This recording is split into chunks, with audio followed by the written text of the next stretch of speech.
bitch. I'm sick. Hey, yo, I was going to play that new Supreme Patty song, but I'm going to spare y'all today, man. Supreme Patty just dropped a heater. You feel me? But anyway, man, what's up with y'all, man? Back in the building, streaming a little bit earlier than usual. I should have streamed yesterday, got caught up with a bunch of stuff. Got a pretty good stream for you guys tonight, though. What are y'all up to? We going to just let people kind of come back in. Somebody said Supreme Patty garbage. Hey, yo, everybody got a song, bro. Hey, yo, did y'all see the XXL? Well, by the way, the Tekashi called me. That nigga just literally, he literally just got back from DR today. Yeah, I guess he was watching his, XXL put a bunch of people's pitches on their YouTube channel. Apparently they took his off, but they kept Bad Baby. Actually, Bad Baby probably did the most numbers. I don't even know what that nigga was talking about. Bad Baby she's a Cash Me Outside girl. A lot of people don't like her, but people fuck with her. A lot of people fuck with her. Oh, it didn't do that well. On YouTube, on Instagram, it does a lot of comments, but they had a lot of people's pitches. I can tell you now, and it's no disrespect to XXL, there's no 10th spot. I just want to let y'all know. There is 0 10th spot, okay? Your vote do not count, okay? Your vote count as much on their website as it counts in my Instagram comments. It doesn't, okay? Nobody gives a fuck. Basically, the 10th spot is probably going to be somebody with a charge that they don't want to stand beside. Because these days, the media is just too fucking pussy just to be like, yo, yeah, I know he slapped a chick and we don't condone that behavior, but the music is fucking lit. And we could not condone that behavior, but still rock with him as a musician. You know what I mean? I've seen a lot of people were jumping to put up a video of X hitting a chick. I've never seen a video before, I'm not going to lie. That became the new thing that popped off today, but I kind of looked at it and I was like, bruh, that video got to be like 5 years old. And I'm like, are we just like digging up the fossils and shit like that? X was a piece of shit. The nigga admits it. He got on stage and said I was a piece of shit back in the day. I have changed and I'm looking forward to change. And not that we can't judge you for your previous actions, but if we're pulling up everybody's old video, could we pull up when Jay-Z was mushing bitches? You know what I mean? Could we pull up? Like, there's a lot of shit people could pull up. Again, we do live in an age, and I mean, this kind of leads in the conversation. When me and Adam, we going to get on and we going to just chop it up. I remember I did his live stream, and salute to him, salute to the Rope Gang. I told him, I said, listen, every time you reach, you hit a ceiling when you're either in a niche or like when you have success, but sometimes when you're getting expanded to a bigger audience, you break through that ceiling, they're going to come for you. And they might not come for you with shit that happened today or yesterday.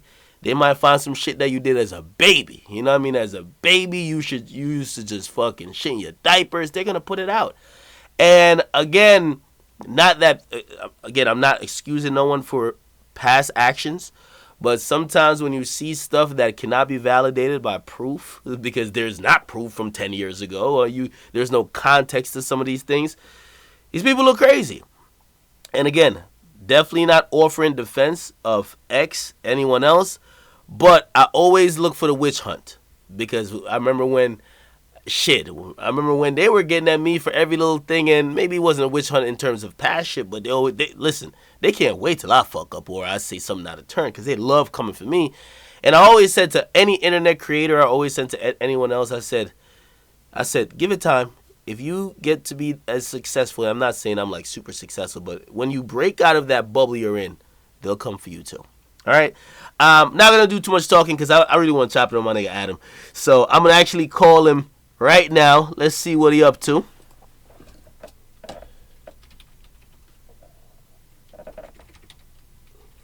But I'm not gonna lie, man. Yo, I love that Richie. I don't care what y'all say. That Richie Kid song is hard. That nigga said, I don't care if you die. He said, I don't care if you cry, let that pussy nigga die. Jesus. That shit was vulgar. Ha! Yo, what's good with you, my brother? What's going on, bro? Man, I'm out here cooling, man. Yo, this little asshole over here gonna be like, yo, you hella late on Gunna. You're right, I am late. But you know what though? I don't really. I've never been a. You know, some people they be like, I'm the first on everything. I'm not the first on a lot of things, but you know what I mean. I love when anybody puts me on. I'm always accepting of the new shit. See, I like that you're honest about that because, like, from my perspective, with working with labels and everything, it's Mhm. kind of like we're trying to find out about rappers when they got 20,000 on Instagram, because by the time they got 200,000, they're signing for $1 million. Like, the game is fucked up. By the time they get on my page, they're signed, bro. By the time they're on my page, they're signed. You don't You get really me? have a use for dudes until they have a big enough fan base that people are going to watch videos about them, you know? Of course. And like with me, a lot of times I'll watch an artist though, but I won't start covering them till they get to a certain level. You know what I mean? Yeah, And, yeah. and that's why I think everybody's platform is different and also useful, because your platform really you get the stain and credibility because you're gonna give them that platform very early. That when 3 years from now they're the biggest thing. Like that X interview you did, like people probably still, like the people who are finding out about him now, they're like, damn, he doesn't do interviews. Let's go see if we can find an interview. They're gonna find that. But you know what's the craziest shit is how me and you could go get an interview or a piece of content with X or Pump or Takashi. None of the big websites can do that, really. Hey, listen, I can keep telling you, man, and I told you when I met you, I said, listen, you know how many people are tight that you even got that J. Cole, and again, that might be outside the demographic, but that J. Cole conversation you got, a lot of people were like, why him? Yo, you got a new tattoo? I heard about it. Yo, you like that? I got the little peep tattoo. Oh, shit. Damn, yeah, wait, like, how often do you get tattoos? Bro, I haven't got tattooed that much in a long time, but I'm just finally starting to get back into it. The day I got my Atlantic deal, that's when I got the face tattoo for people. And I got Combat Jack down here, too. It says Combat. Oh, shit. Well, at least you're doing better than Drake. That nigga just got random people on him. Like, everybody who DM'd him back, he's just fucking tattooed. Sade, he got Celine Dion. Shit, I think that nigga got Brittany Griner tattooed on him. But yo, the next time I come back to LA, right? We did a live stream together. That shit was so lit. But we have to the official No Jumper Academics podcast, right? The real interview. And that's the real interview. I want it to be all laid out. You know what? I'm a person who I like admiring across the aisle and I love seeing how you built your platform. Like, I was talking to somebody in terms of them trying to like get their thing off the ground, and they were trying to figure out, they're a socialite kind, and they're like, how do I kind of figure out a way to go? And I'm like, and I cited you. I said, I'm not gonna lie, I don't know if he is cognizant of it, but when it comes to like vlogging is a thing in YouTube, but when it comes to hip hop vlogging, I think you kind of brought it to a different level where like you showed us a whole different side of like events or being around artists. And I told that person, I said, you're always around artists instead of just like chilling, you know what I mean? Like, again, now some corny shit with a camera out, but do something like that. So I've admired your grind through the vlog and of course the podcast and other things. So appreciate that, man. You know what I mean? You know, you put me on the realest shit when we did that live stream, because you were like I was trying to tell you that I didn't think people were going to come for me super crazy, because what I do in the industry is more like, I just break younger talent. I do these in-depth conversations. I don't report on the news so much. You were like, no, they're coming for you. They're going to get you. Oh, man. Man, right. I told you, Adam. And I hate to say I was right. Believe me, I don't want to say I was right. You were right. But Well, I hate to say, you know why? Because once you you were teetering at that point, and you probably saw these little small hate cells that were like fostering, like, we don't really like him, but none of them really had a big voice, and none of them were seemingly organized, where it's an organized takedown. Now, you know what I mean? You just announced your label, and by the way, before we get into that, I want to start with the positive stuff. You announced your label, a partnership with Atlantic. You dropped a song. The song is fire. I want to know how you got a TK verse, number one. Streets did, we out here in the streets. We got the TK verse. We got the Block Boy verse. Why Atlantic though? Because Atlantic 2 gets a lot of shit for a lot of different reasons. I mean, I had a lot of different offers from a lot of different people, but at the end of the day, I liked Atlantic because they seem to understand where I'm at, that I'm more focused on running my YouTube channel and making content and everything.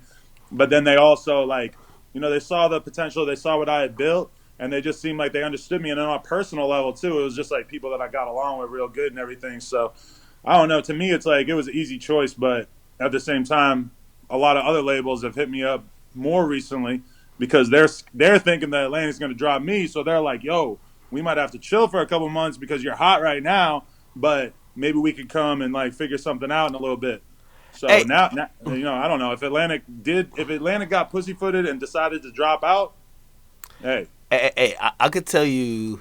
And by the way, I want to give you credit. You know what I mean? I do believe in this whole thing, and you know what I mean. I consider you a brother because I feel like we're fighting the same fight. appreciate that. And I remember having a conversation with you. I think your business mind is terrific. You know what I mean? I think sometimes, like, you know what I mean, I don't think business minded just because you see a lot coming in and you're like, I don't have to be too focused on certain shit. But like you mentioned to me like way before, like, hey, labels would be interested in like influencers and tastemakers and want to do these things or whatever. And I remember having that conversation with you and I was like, really? And then it came to fruition that a lot of those same labels that probably hit you up, they hit me up too. You get That's what me? I kept telling people. I kept saying like, "Yo, I feel like if I'm going to get a label, the Academics is probably going to get a label soon too." And then, like, some people were telling me I was crazy. They were like, "Nah, because it's different. He talks about the news, and you're doing the breaking your artist, blah blah blah." I'm like, "Nah, like Academics still, he knows what he's looking at when he sees a new rapper." I feel like you have a lot to offer in that regard as well. Hey, you know what's so funny? Because right now, what you're going through, right? And I think, I guess we should just dive into it. Mm. I've had a meeting with a label, and they said, we fuck with you, but you a little controversial, and also we've gotten some shit by linking up with some people that we don't know. Like they're like the wild card. So we'll do it on some low shit, but we not about to make no big announcement like, yo, this is the academic chat nigga records. You know what I mean? We'll do it on the low. And I kind of looked at that and I was like, you know what? I do want someone, if you gonna back me, don't back me when it's convenient, but as soon as I'm getting killed on Twitter, you're probably like, oh shit, fuck that, I'm out. You gotta rock with me. So You got to explain to him beforehand. Like I had this conversation with Atlantic beforehand, where I was like, "Bro, I've been putting my whole life on the internet since I was a teenager, you know? So there's all kinds of weird shit that in retrospect in without context looks weird as fuck because I was talking about, my sex life when I was 19 on random ass forums and shit that people have managed to yo, dig how up. did people find that shit? Yo, your guess is good as mine because there was a lot of forums I used to be fucking around on back in the day that definitely aren't online anymore. So you could probably never find the shit that we used Did to you talk always about. have Adam22 as like your username? Maybe that's how they found it. Not always, but a lot of the time. Oh, you should have like Adam69 or something, bro. You probably been doing better. Well, okay, I've but seen yo, that joke. but yo, listen, check it out. So let's get into a couple of these things because I've Okay. been seeing them kind of flow into my timeline, and I've been kind of like searching here and there, and I'm seeing a lot of shit. So one of the first things I saw was like, yo, Adam don't like black people, right? And that conversation usually gets like a link to an article that don't exist no more, but it's like, yo, he talked about beating up some black people before, Hmm. and I read it and I was like, I don't know if this early form of trolling. I don't really know what's up with it. I'm just let you speak about it. All right, let me just explain the scenario. It's basically me and a bunch of my friends of varying races. Like we were in San Diego, right? And this was at a time where I was basically like trying to just write blog posts where I was just writing about all the crazy shit that would happen in my life, whether it was fights or stuff with girls or whatever. And so basically, like we were riding at this ledge spot in San Diego. There's like five black dudes who are all just chilling, and one of my friends started like talking to him. I don't remember exactly what happened, but basically like they weren't feeling him because he was acting like a fool or whatever. So they basically like attacked us. Like all of a sudden we're in this huge brawl with these five dudes. And when I posted it, I said they were homeless. In retrospect, I mean they were these were serious dudes because they started screaming some shit about cripping. It was an intense moment. Like they pulled out knives on us, all this kind of crazy shit.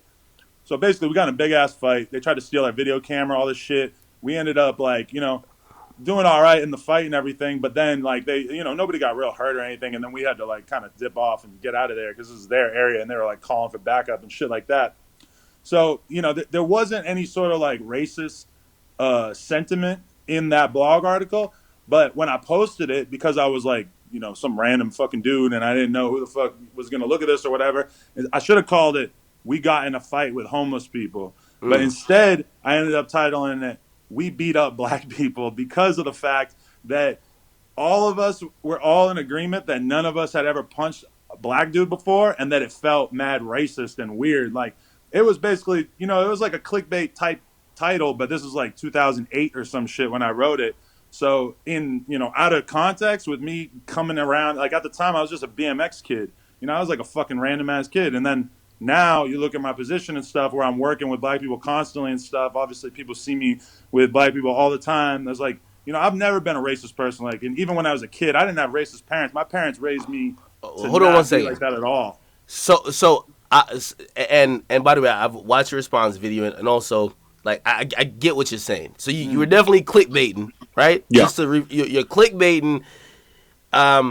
In you guys' minds, like, damn, it kind of felt racist that we hit these black guys, and you title it, "We beat a black guy." Now, some people say it's more than that because it was supposedly on a website where a lot of people were racist. So I guess they were saying by association, that's what, like, you were playing into what the entire audience of that forum was. I never. It wasn't even on a forum. It was like my own blog. Like, remember everybody used to have their own blog where they would just write about shit. It was like I had a little blog You where had I'd a be Tumblr? right. I mean, it wasn't a Tumblr, but it was like a Tumblr. It Yeah, was yeah, like yeah. the kind of thing that if I had started it like 2, 3 years later, I probably would have just made a Tumblr. So, yeah, but no, it wasn't like a racist blogging thing. I've never been a part of anything like that. I used to post on like a hardcore message board that was about hardcore music, but even then, I mean, it was never like a racist. You couldn't get away with saying something racist on there. And keep this in mind. I posted that blog article on this forum back in the day, and nobody said shit because if you read it, it was obvious that it wasn't actually anything racist about it. It was just some crazy story about how we got in a fight with a bunch of fucking, I said homeless people at the time. I kind of regret that because in retrospect, I think that they were just street dudes, maybe. You know why I think people, and I do believe some of the stuff that's coming out now is people already having a thinking about you, and they're piecing things together to kind of shoring up their narrative, right? Yeah. I think a lot of people are saying, look at this guy, right? He Mm. doesn't look like the prototypical hip hop Shaved head? lover, right? Come on. And he's the guy. You've heard this narrative before because I have. He's the guy helping ruin this shit. He's introducing all the people we hate.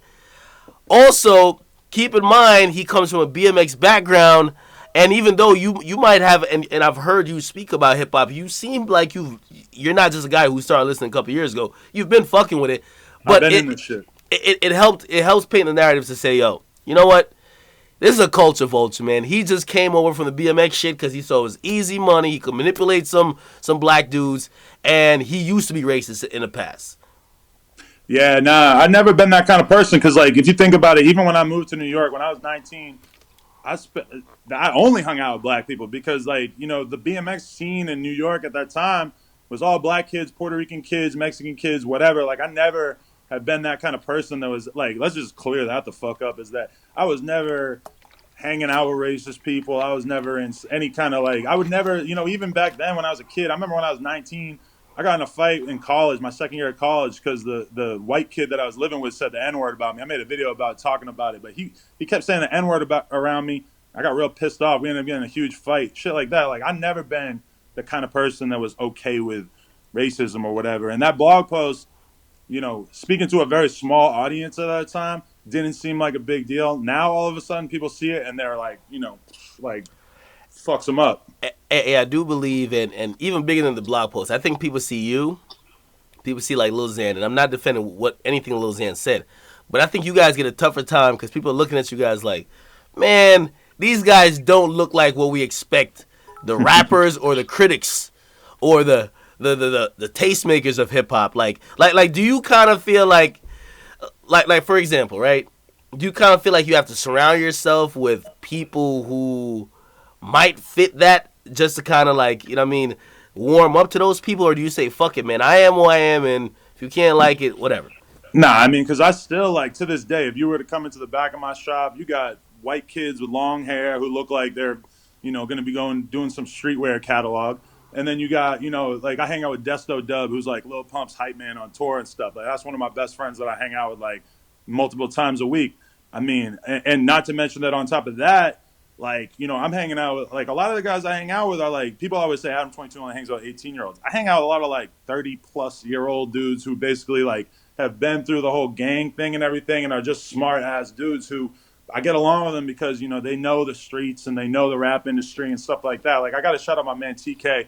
He's the manager for Shoreline Mafia and Draco and Greedo and stuff. And he's like, that's one of my best friends and one of my biggest mentors. And that's like I've never been the kind of person that looks at who I'm hanging out with and bases it on their skin color or anything like that. Like that doesn't even register to me. Okay. Do you? And again, I'm throwing out stuff that I'm believing this is why people are coming with this hate and vitriol. Of course, it's only coming because you're now with the label. You got a song out that's cracking. People are seeing that you have some mainstream attention and cosign. So they're throwing the kitchen sink at you to get you the fuck out of here and get you back to your niche audience, right? So, like, do you ever feel like, oh shit, when people criticize you, like, yo, you're like super older and you're hanging out with 18-year-olds or whatever, do you feel like for me, it's not a problem because I think age in hip hop is about mentality, not really your actual age. But do you feel pressured by them to be like, you know what, let me get some more people who are around me that are older or whatever?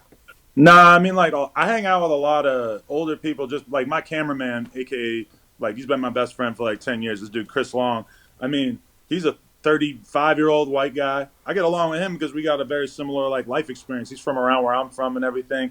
And then when I'm talking about this dude, TK, he won't tell us how old he is, but he's definitely at least in his 40s and stuff. And, those kind of people I have, like, good relationships with because, they're smart. They've been around the block. They have that kind of knowledge. When people say, like, oh, you're hanging out with 18-year-olds, usually if I'm hanging out with an 18-year-old, it's because, I'm just meeting them, like, when it comes to rappers and stuff, in my store. I run a BMX store, so it's a very young audience. And then on top of that, it's like, I hang out with, like, these young rappers to do interviews, to do content, because I'm trying to give them opportunities through No Jumper. It's like, like, I remember back, like, not a year ago, 6 months ago, like, YBN Mir invited me to his house party. And I was just like, nah, like, I could imagine who was there, man. I could imagine who was there. It was just too, it's like, that's a little too sketchy, especially with all these eyeballs on me. It's like, you're 17. It's like, maybe, God, I'm trying to, like, leave myself out of scenarios that are going to look sus, especially in something like that. So, like, Mir, I consider him my friend, but what's our relationship? How much have we hung out? Like, he'll come into the shop. He'll call me up when he's around, when he's walking down Melrose. We'll kick it, smoke blunts, whatever, for 20, 30 minutes, hang out. And then, like, it's not like I'm going to, or maybe I'll go to the studio. I'll go meet up with Namir in the studio. But, I mean, I keep a line between it, especially because I'm just focused on working. It's like I'm not sitting around hanging out all day. But I do run a BMX shop, too. So it's like it's a young audience. Yeah, you got to interact with the people. You can't act like you're above them. Okay. Yeah. So this is the big thing now, and I've been seeing this so much on my timeline. And we need full information, full detail. Let's go.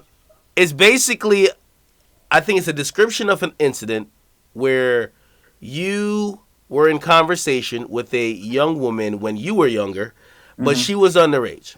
And a lot of people are saying you had sex with her underage and doxed her and exposed her picture, whatever. Just give us your side. And I mean, I have a couple of questions. I'll probably have a couple of questions as you go ahead. Let's talk about it. All right. So there's one very specific, and I appreciate my fans and stuff who like to correct people on Twitter about this, but there's one very specific thing that I wrote on my blog back in the day where I was basically telling this story about this girl I met. I was basically seeing her for about like 3 months at a certain point, but like 3 years before that, we had both been on this message board, right? And she was always on there. She was always posting like pictures of herself and just talking to different people on there and everything like that. And I mean, there were not a lot of girls on this message board, and she was attractive. So she starts talking to me on MySpace, shit like this. Finally, we get on the phone. We talk for a little bit longer, and then she hits me with it. I'm 16. At this time, I was like 20, 21. Yeah. I'm like, you just fucked me up because I can't keep talking to you. Like, even at that time, I was like, that's too much of a big age difference. Like, I can't fuck with that. Like, it's looked down upon in America or illegal. And, she was kind of upset that whatever. But, I didn't talk to her for 3 years after that. And I seen a few people try to be like, oh, you were waiting out the 3 years. It's like, no, I didn't talk to her for 3 years because I got a red shirt. Hold on. And you're going to have to correct me because, like, I've seen so much stuff. My sequence is probably out of order. Is this the same? Because I think in the blog post that I saw, I think, and of course it's a popular joke now, but I think people are judging you because of the joke. I think it was something like, yo, if she's 16, I'm 16 or something like that. Yeah, I had a quote where I made a joke about statutory rape, and I said, basically I said, if it's wrong, I didn't want to be right. But the thing is that I then proceeded to do the right thing. I was very much like, because I was feeling her before I realized that there was this huge age difference, and then I had to be like, nah, I can't fuck with you. But yeah, that was like the joke that I was making at the time. At the time, it seemed fine because it's like, oh, you could just joke around about shit like this. Obviously, me being 34 now, it doesn't seem that funny. But people, and I also just want to say this blog that I had up, I had it online for about a year. And then I deleted all the shit, like the stuff about her and everything. I just deleted it, like, because it felt kind of sus. I didn't want to have it online. But anyway, like, I want that to be the biggest thing I clear up on here is when people are like, oh, like, that's a common thing I see is he traveled to Canada to sleep with a 16-year-old. So did you meet her? Did you meet her at all when she was 16? No. I didn't meet her until I was 19 because I had this business meeting with this company in Vancouver, right? So I was like, damn, all right. Like, I hit her up. I hadn't talked to her in 3 years. She's like, yeah, you can stay with me, all this shit. So I just went there and I stayed with her. Once she was 19. Again, okay. Once she was 19. Okay, so people are believing that you slept with her at 16, but you didn't. You never saw her until she was 19. I'd never even met her. And that's actually the crazy shit is that she put out a statement and said that me and her began our sexual relationship when she was 16, which is like... Is this the Desiree girl? This is her, right? Yeah. Okay, because she got emails on top of emails. She does? No, well, I'm seeing emails that look like she was writing to someone who was trying to expose it. I don't know what this is. Probably, but she, I have emails too. Like there was only like a certain number of a certain percentage of our communication that was via email. Most of it was probably via like text back in the day that I certainly don't have access to. But yeah, I want to clear up that part first of all. Is that I didn't even meet her until she was 19. So when she says that we began our sexual relationship at 16 or something. Fuck out of here is absolutely 100% false. And if she's lying about that, what else is she lying about? That's all I'm saying. All right. So I have like I guess this is from 2010. I guess did you email her back in 2010? Because I think that's what I'm seeing. A thread. You're on my page? I'm on some Twitter. Like there's like a bunch of Twitters just like fully aimed to expose you or some shit. They have all type of shit blacked out and they have whatever. So what are you looking at? I'll pop it up on my screen, even though I don't know if you could see it. I can't, but I guess I can open it up. It starts with the email that she's like may have sent to you, and it says, "If you're gonna take the time to write our story, you might as well write it. You might as well have written it properly and factually." Okay, and I just want to go through it just one by one. For you to respond to each of them because I want people to be like, oh, you and Adam are cool, so you just let him come on here and just say whatever. I just want to explain that like the reason why I posted this email is because posted this. I posted this because this is after I wrote the blog article where I was talking about our relationship and everything because it was an actual relationship. Like it wasn't. We were really feeling each other. We never really got to the point of like boyfriend, girlfriend or whatever. Yeah. But we were definitely, months and months of like us like basically talking to each other every day, saying I love you, all this shit. And so when she comes out and says that I was abusing her and raping her and all this crazy shit, it's like the reason why I posted that email was just to say this is her correcting my blog post. Like these were all the things that she thought were wrong about that blog post. Notice that she's correcting stuff like the dates. She's not correct. She's not saying, oh, you beat me, blah, blah, blah, because none of that shit ever fucking happened. I never laid a hand on her. We never had a sexual experience that was anything besides consensual. And it's just so baffling to see people really, really buy into this. And let me just explain that what's happening and what they've done and what it's pretty clever is that they've taken the fact that I was talking openly on forums when I was 19, and then they combine that with this girl saying I raped her now. And they're like, look at this and look at this. Side by side, it's like easy for people to be like, oh, he's a scumbag. But the truth is that this allegation came out like a week ago, this rape thing. I never heard about this until a week ago. Yeah. And so the same girl that was correcting your blog post, right? And I have the blog post and I put it on the screen briefly. She did not say anything while correcting a blog post that you raped her then.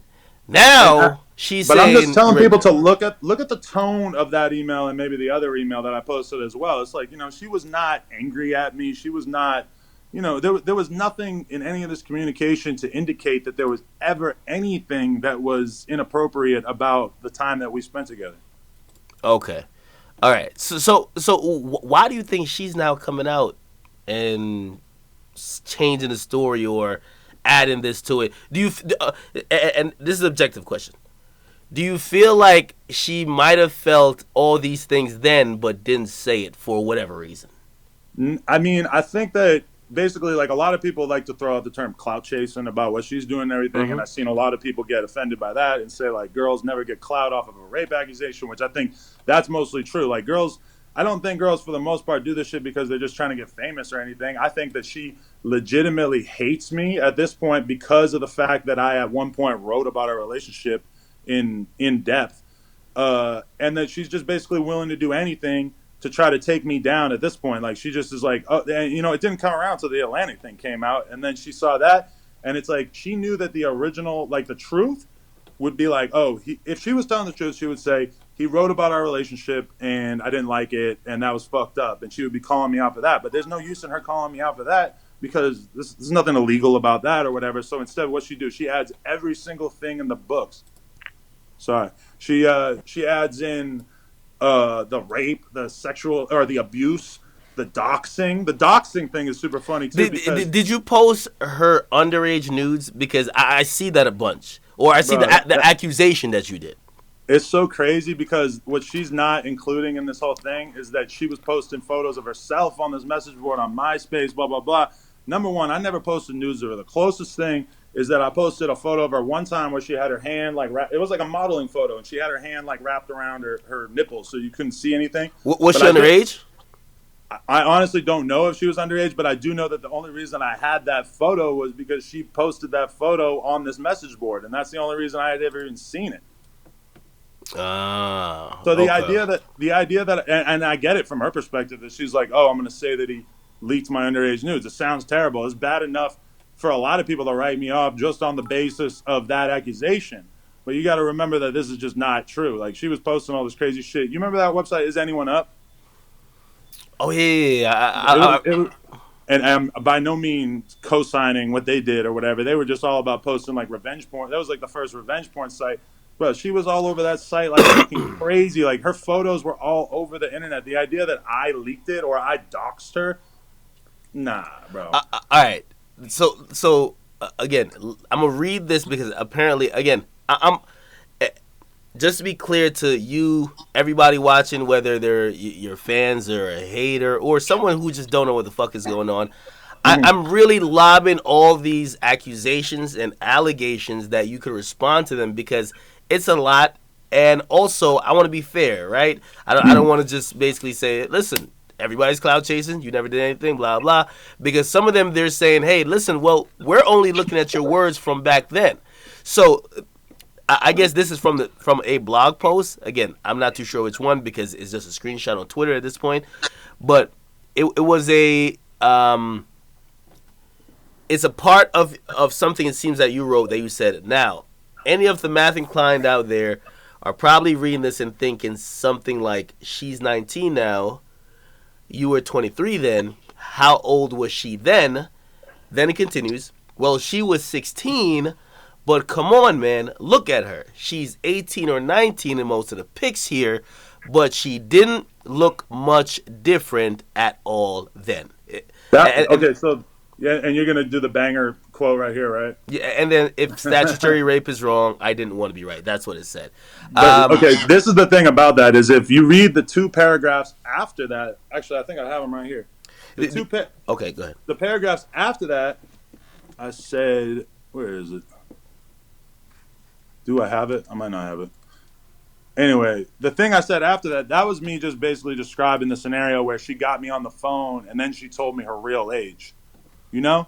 Like Okay. that's what I was speaking about. It's like I even at that age, I was not trying to hang out with this girl at that age. Like I had no idea until she told me. And the reason why I didn't think that she was underage was because I knew multiple other dudes who had done this, that, and the other thing with her, like in their bands on tour and shit like that. So I had no idea that these dudes were running around breaking the law. And once I found out, I was like, no, no, I got to fall back. I can't. Well, I think also the sequence of events too, right? So the next line, right? It said, "Now I could make the argument that age of consent is 16 in Canada, although I'm sure if traveling from America to Canada to have sex with a minor is illegal as hell." But really, fucking argument. She was stupid hot, and I wanted it. So wait, was it just like kind of imagining, or like basically you're hypothesizing what could have happened, or like you're just kind of thinking what could happen, or you're basically saying, I wanted to do this. I mean, when I wrote that blog post, I didn't want to do it. As soon as I found out, I was out. But I'm gonna read you the following paragraph from that thing. Okay, go ahead. Unfortunate. This is what I wrote. Unfortunately, I was also in talks with another girl at the time, and soon things with her became exclusive. I dated her for 2 years. I didn't talk to Desiree during that time. I was trying, da da da. Uh, anyway, fast forward to spring of 2009. I had been single for almost a year after a messy breakup with her. I saw Desiree's profile on Facebook. I added her. Blah blah blah. So, in conclusion, like what I actually wrote in that blog post is it was and when I look at it now, it's like, why was I joking around about statutory rape? Because at the time, I didn't think anybody was looking at this shit. I didn't think it was that big a deal. But the truth is that that was just me describing how I then stopped talking to her because of the fact that she was young. Okay, and and I understand your explanation. So then I would say, do you understand, right? Beyond, of course, there's gonna be some clout chasing here. We get it, right? But do you understand why people have that critical eye on you? Just reading what you said, right? Of course, the Hell explanation's yeah. there, but like in the actual text, it said like it was illegal, or it probably was illegal, but I wanted it. Now, again, you said you didn't think no one was watching, and you Not weren't nobody, but I had a very small audience at that time. exactly. So, but do you understand why people are like saying, "Oh, what the fuck? This is wrong." I understand, but here's the thing: is that there's certain people who are willingly misrepresenting the facts because if they had actually read this full blog post, they would know that it was a story about me hanging out with her, and it was, the intro to the story is me mentioning that, oh, when I first, this one time I talked to her on the phone, but then I didn't talk to her for three Oh, years. okay. You know what I'm saying? So it's Yeah, I like guess. some people are misrepresenting it on purpose, but then a lot of people are just falling for it because they see that little screenshot and they think that that's actually what happened. In Okay. reality, I'm gonna say it again, and this is like it's not an opinion; it's a fact. I didn't meet her till she was 19. I met her mom. I stayed with her for a few days. All this shit, like she's driving me around. Like it wasn't like And by the way, she hasn't denied that you only met her at 19, right? she kind of has because she put out this statement that you might not have access to right now, and I'm not even gonna tell Yeah. you where to look to find it. But she put out something saying we began our sexual relationship at 16. It's like no, no, no, no, no. We had one conversation when you were 16, and then Adam22 dipped out of that conversation because he realized that speaking to her was inappropriate. Yeah. So some people are saying also it's not. Oh, okay, okay. I think I see it. Is this what it is? Okay. So some people are saying that it's not cloud chasing though because she said this earlier, just no one cared until I guess now. I guess since you're in this position and people are interested in whatever you've done before in the past, now they care. No, to my knowledge, she never. I don't think over. And we got cool at one point. I think it was probably like I have some emails from like 2012 where because I hit her up at one point. I was like, "Yo, I'm gonna delete the blog." I deleted it. I Was she saw pissed her. off about it or something? She was annoyed that I wrote about it. Yeah, yeah. Okay. So do you think this may be like if you're saying that her allegation that you raped her or whatever, whatever, is not true? Do you think that because of her being pissed off that you may have invaded her privacy by publicizing it, she might be like, you know what? Well, shit, you publicized it without me wanting you to publicize it. Maybe I'll embellish the truth a little bit on actually what happened. That's exactly what's happening. Is like she read, or she was annoyed that I wrote this thing about her at the time or whatever. But at the time, we're young, didn't seem like that big a deal because I mean, we lived our whole relationship incredibly publicly on this message board and stuff. Like, we were posting photos of ourselves, like all these people on the message board because we were like two of the most outspoken and most well-known people on the message board. they're all looking at us and like observing the whole thing. So then when we finally broke up, everybody's asking me like, what happened? Did she cheat on? She did cheat on me, and that's why we broke up. But then and not just cheat on me, but like I flew her out. She was staying with me, and then she went and fucked this dude in a band that I knew or whatever. And she admits to all that in the emails that I already posted, I think. But yeah, like she never, to my knowledge, ever said I did anything inappropriate in terms of this abuse, rape, whatever. You would think that when she was mad at me originally, that she would have came out and said, "Oh, Adam did this, Adam did that," and that would have been a whole big thing. But she never said that because I think she didn't realize until much later that like, oh, if I want to get him out the game, I gotta say some shit about rape and abuse and shit. All right, and then I think part of it too, from like I've heard people, which by the way, you never realize how big you are till like you see how much bullshit travels. So I heard people talking about shit. I'm like, wait, who you talking about, Adam? And they were like, yeah, the guy who runs No Jumper, and they were pretty much talking about the allegation or at least brushing over it. And when people then see it, right, they're like, okay, let's figure out who this guy is. They go to your Twitter, they go to your YouTube, and they're like, whoa! They see sexual explicit stuff with your girl. They see you being very open about sex in general. And some of them, they're more inclined to believe it because of that. Is it right? No, but they are. Does it make you think, I got to tone this shit down? It kind of scares me now because, like, I have a vlog that my friend filmed to me the other day, and now I'm, like, second-guessing, like, all the different little things in it. Like, there's a part in it where my girl says, oh, Adam said I'm not allowed to get tattoos. And I'm like, yeah, no tattoos, blah, blah, blah, because, it's not actually, like, I'm in the kind of relationship where I would tell my girlfriend she's not allowed to get tattoos. Yeah. I told her when we started dating, I'm like, I really don't think you should do it. Like, don't try to be like me. You don't want to look like me. You're a pretty girl. You got a nice body. Don't get tattoos. So like she's joking around about it like that, but then I'm thinking like, are people going to take this clip and put it on Twitter and try to look at the relationship that Adam is in where he's bossing his girl around, telling her what she's allowed to do? Because this shit has been hard on my girl. Like she's got a lot of these feminist chicks like turning on her, acting like she's dating a monster or some shit, bro. Yeah, have you then gone back and probably said like either privatized videos or deleted videos or be like, yo, listen, you know what? Some of the content I used to put out before, I mean, I had no problem with it, but now people are looking at me in this aspect. Let me just take this down because I don't want to not only give more like food to the fire, but I don't want people to then try to misrepresent me with some other shit that is not intended to be anything like what they're going to be trying to frame it in. No, exactly. I put a few things on private and stuff, but for the most part, it's like I gotta kind of like this. I didn't know how extreme it was going to be in the sense that I didn't know people were going to be making up shit about rape and all this crap, but I did kind of know that there was something coming. God damn, all my homies trying to call me, even though I got do not disturb on it. It's still they're coming through. Yeah. That's just a bitch. Whatever. But what was I saying? Oh yeah. It's just kind of because even like a couple years ago, bro, I had like 100,000 subscribers, and I was making these silly little vlogs, going out and partying, stuff like that. Me and my girl, like we used to do coke, and like we don't do that shit anymore. Like I've been off all that stuff, coke, Zans for like 4 months or some shit like that.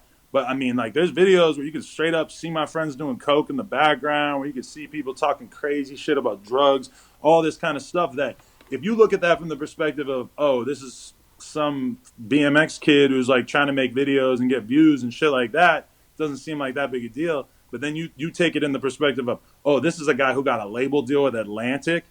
It's pretty easy to like look at that and be like, yo, look at all this evidence of fucked up shit. But I mean, at the end of the day, it's like I am the person I am. Like I've been honest, writing about my life on the internet, writing about and then vlogging since I was a fucking kid. Like I grew up on the internet. I was writing about my life when I was 14 on the internet, when I was a little kid. Like, so the fact that like people are trying to take these things and then tear down all the stuff that I've built at 34, does it surprise me? Not really. But it also does. It's not really going to change how I act that much because I'm the kind of person like if people want to try to take me out the game, like what are you going to take me out the game doing? Like I make money off doing YouTube, off streaming, and off selling clothes. That's basically it.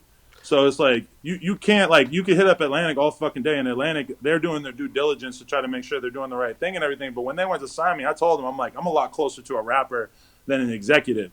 because a lot of the stuff that I've written about online, whether it was credit card fraud or drug trafficking and all this shit that I used to do when I was a kid, it's like that's the kind of stuff that if you were just an employee at Atlantic, they would get your ass out of there. Not to mention all the shit that they're trying to say about me now, they would have got my ass out of there right back then. I'm a lot closer to like the rapper type role where it's like I'm a story. My life is a story about somebody who came from not doing the right things in terms of crime, stuff like that. Like, I'm by no means am I saying that I ever done anything sexually that was inappropriate or anything. I want to make it sure that I'm not saying that. But But you never raped nobody. hell the fuck no, bro. I can't even imagine what kind of mentality it would take to be that kind of person. And like, and that's what's weird for my girl too, is she got all these people trying to tell her I'm a monster. I never even yelled at her. Like, I never, if you ask the girls I've been in real relationships with and stuff, I've never, like, I'm not even the type to like be screaming at a girl to yell at her when I got a problem with her or anything like that. I'm more the type to walk the fuck away before I get bent out of shape like that. Have you ever fucked any chick that's underage ever? Not even this chick, anyone. I mean, not that I know of, although now at this point I'm kind of like, damn, did like something happen way back in the day and maybe like they're going to come out of the woodwork. Oh, yeah. And I got to say, too, that like in some of those super old blog posts, I was like 19 and I was like acknowledging like, yeah, I hooked up with a girl who was 17. And I didn't think it was a big deal at the time because this is like 2004 or some shit. This is like 14 years ago. I didn't know that was bad yet. Nobody told me. Yeah. So Um, I got to deal with that too. That's like the thing is that like, yeah, I acknowledge doing things at the time that now they get people the fuck out of here over shit like that. But I mean, I've been writing about my life honestly since I was a little kid on the internet. So it's like I can't sit here and be like, oh yeah, everything is all squeaky and clean and shit. I was talking about real shit back then, even if now I wish people couldn't read that shit, but some people saved it. somebody said they were like, yo, yeah. And again, it's obviously somebody that doesn't like it. They're like, yo, we all knew this. And I don't know how true this was. They didn't have a link, but they were like, yo, Adam talked about or joked about smashing underage chicks in his vlogs like way back. That's true or no? No. We might have joked around about it because, like when you go on tour, Lil Pump, it's like there's a lot of girls coming through and stuff. And probably the majority of them, like you can't bring them back to the hotel. You can't have them around. You got to be super careful because they're fucking underage and shit. If they want to hang out with Lil Pump on tour, and this is like early Lil Pump, and so we were like, there's even like a video clip of us that's getting passed around that's trying to make it look like we are like into, like they take this shit and put it out of context. They're trying to make it look like we're into underage girls when in reality we were talking about how important it is to ID girls because of the fact that they be lying on their age so much. Yeah, so you ain't Little Pump ain't run no threesome on no 16-year-old, right?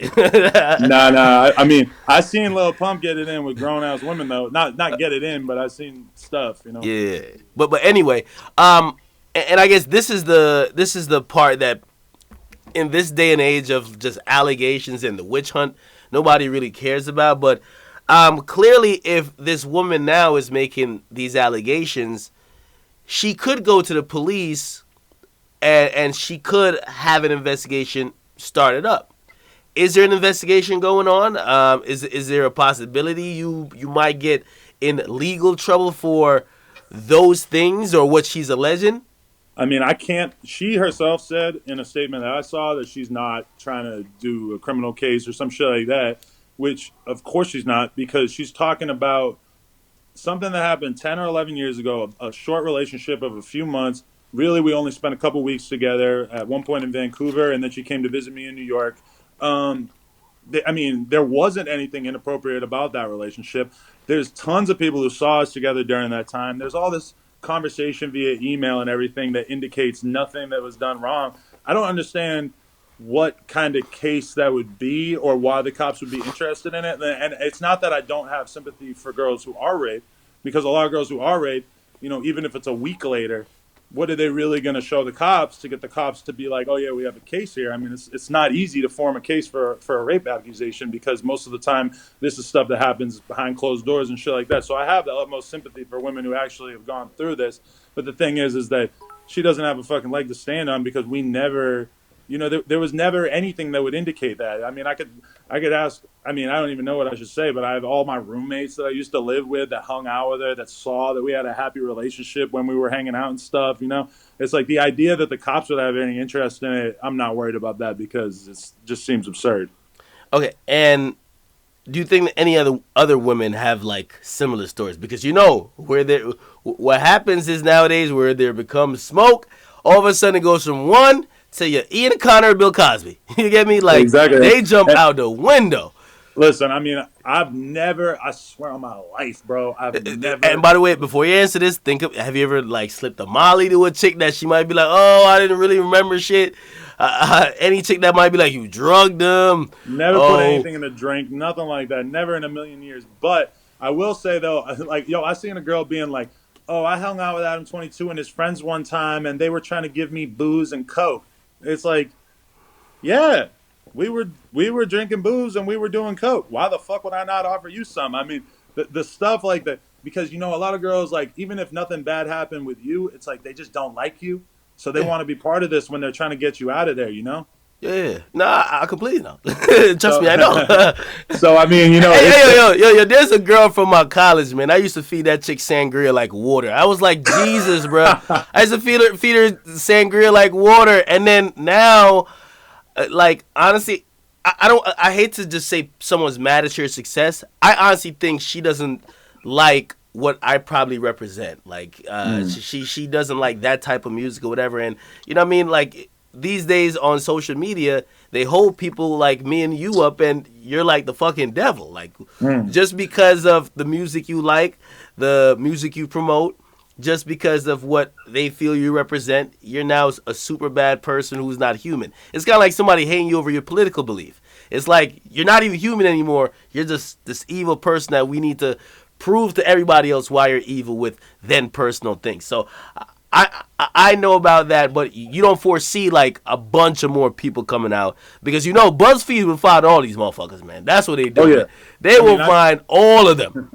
I've seen people like asking for women to come forward, like who's got stories about this guy, blah blah blah. So I know for a fact that there's an article coming in the near future that's going to basically take this one girl's allegation, plus they're going to tack on whatever else they can get anybody else on earth to say. Plus they're going to go through the podcast, they're going to watch every episode, they're going to go through whatever, they're going to find clips of all kinds of shit, and then they're going to put it all together into this big thing and try to be like, oh, Adam 22 did this and did that. And what sucks is that some people are going to fall for it, that people are going to actually see that shit and actually think that like that's indicative of who I am as a person. Like you take a bunch of false accusations and then you tack on the stuff that we actually talk about on the podcast. Like that's why I was always kind of blew my mind is because I would have, meetings with record labels or like people who wanted me to like host TV shows and shit. And I'm thinking like, yo, like, do they not realize that on my podcast we're talking about, getting our asses eaten and, fucking groupies and all this kind of shit? It's like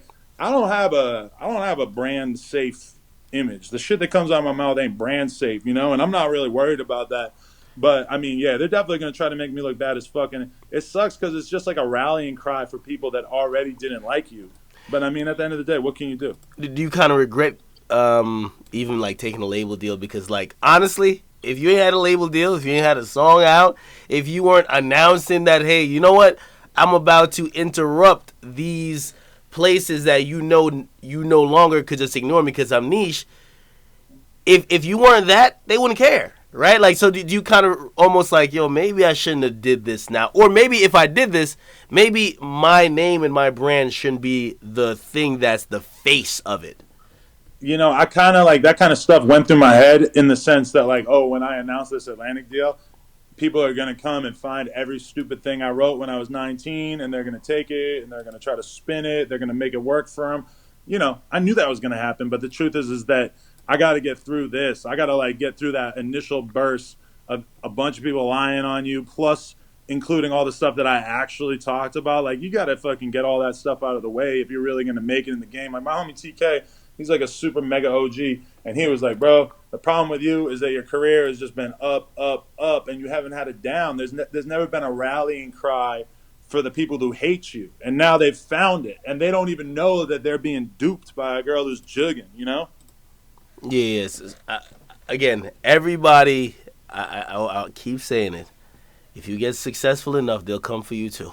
And Yeah. it's about how they come for you, because sometimes they'll come for you like, and I don't want to compare you guys' situations, but I mean, we saw there was a little bit funny things that happened with like Ian Connor. Like, there might have been some women that had completely a right case and they were completely right, but some of them got exposed to be lying. And I mean, it was like 50 chicks. And I remember me and him, we spoke recently, and he said, yo, they really tried to get me out of here like a couple of years ago. Um, like with you now, this is the first one for you, ain't it? Yeah, and I was saying that the other day. I'm like, this only feels like a big deal because it's the first time it's happened to me, like on this scale, you know. But I was telling my girl too. I'm like, could you imagine what it would be like to be like really famous, to be like a Kardashian or some shit? This kind of shit happens all the time, you know. Yo, have you seen like your audience start to like flip, like, yo, whoa, this is not the guy who, or them be like, you know what? Truth be told, we believe this shit. You get me?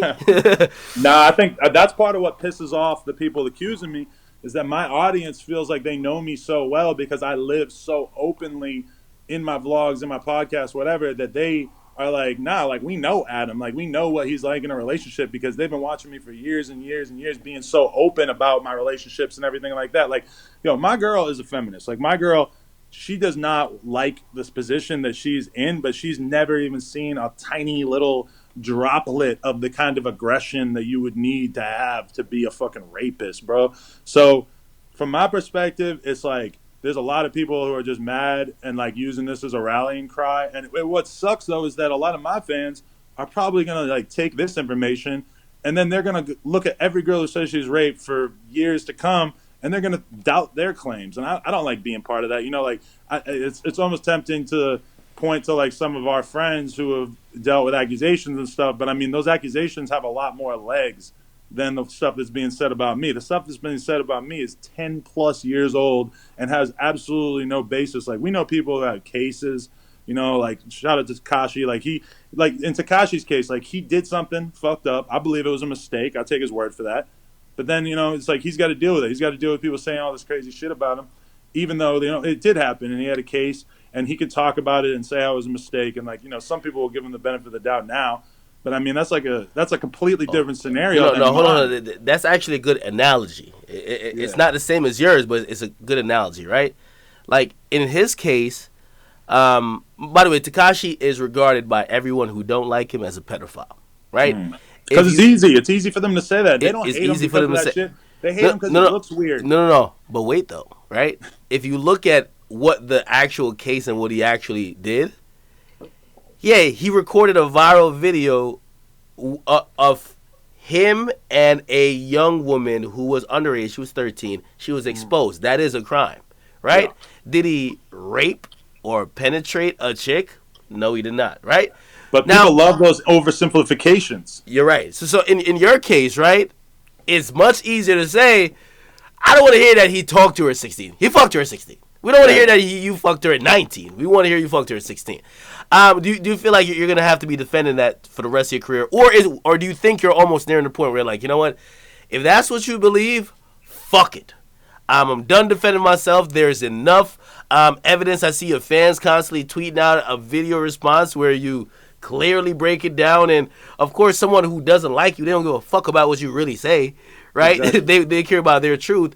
Do you feel like you're getting to that point or getting closer to say, you know what, I've tried enough to try to get you guys to understand at this point only a hater or someone who doesn't like me won't try to hear what I'm saying? I mean, you know what, honestly, it's like the first like 5 days that people were saying this shit, like my Atlantic deal got announced last Monday. And then Tuesday was when people really started going hard, trying to come out and get me and everything, And so I honestly spent. Do you know where this is coming from? Is it come from like a group or just like random people on Twitter? There's just like random people who are just running around trying to get retweets by talking shit. But then at a certain point, they start forming together and they start talking to people and trying to like take different pieces and put it all together. It's like a fun little game for them. And I kind of understand because like, the same way that we clown on people on Twitter once in a while and stuff, it's like, I get it. It's just they're dealing with something that's way more serious. But in their mind, it's like, we don't like him. He's a scumbag who gives a fuck if all this shit is fake or if a lot of it is fake? We're trying to get them out of here. That's the fucking game, bro.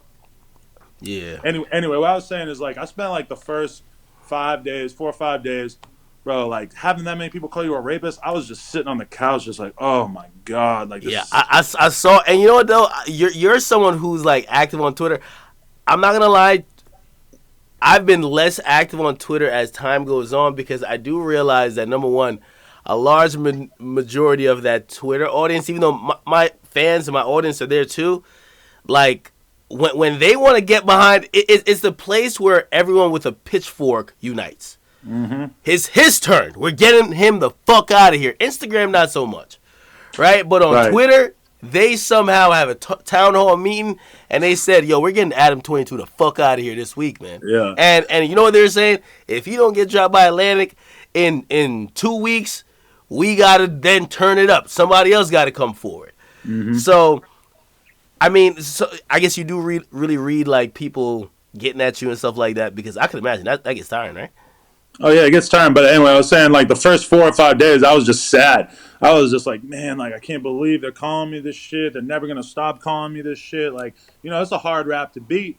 But then, at a certain point, I just started to break out of that, and I was like, you know what, I'm gonna do is I'm gonna treat this like everything else I've ever been through in my life. Since I was 14, 15 years old, I've been talking shit, being myself on the internet, talking about my life, talking about what I've been going through. So guess what? My fans get to see me go through this, and like, I'm not the kind of person like they want you to shrivel up into a little ball, crawl up, and just be like, oh no, like some people turned on me, people are calling me bad names. Bruh, I'm not the one. I'm gonna fucking stand up here and I'm gonna talk about what's real and I'm gonna talk about who I actually am. And if people don't like it, if I get a bad image for a while or whatever, it's like I don't give a fuck because I never expected any of this shit in the first place. If Atlantic drops me, you know what I'm gonna do. I'm gonna go and get a deal with another label. Of course. And shit, I mean, like I'm watching all this shit, and again, you're right. Like, yo, one thing I'll say about you, you're doing kind of what every lawyer would not advise you do. Every lawyer, PR person, they would My tell lord, you, yeah, yeah. they would tell you to, if you're gonna speak, hop on with a piece of paper and read slowly.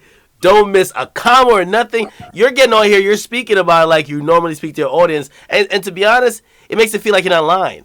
Exactly, because Like I'm not lying.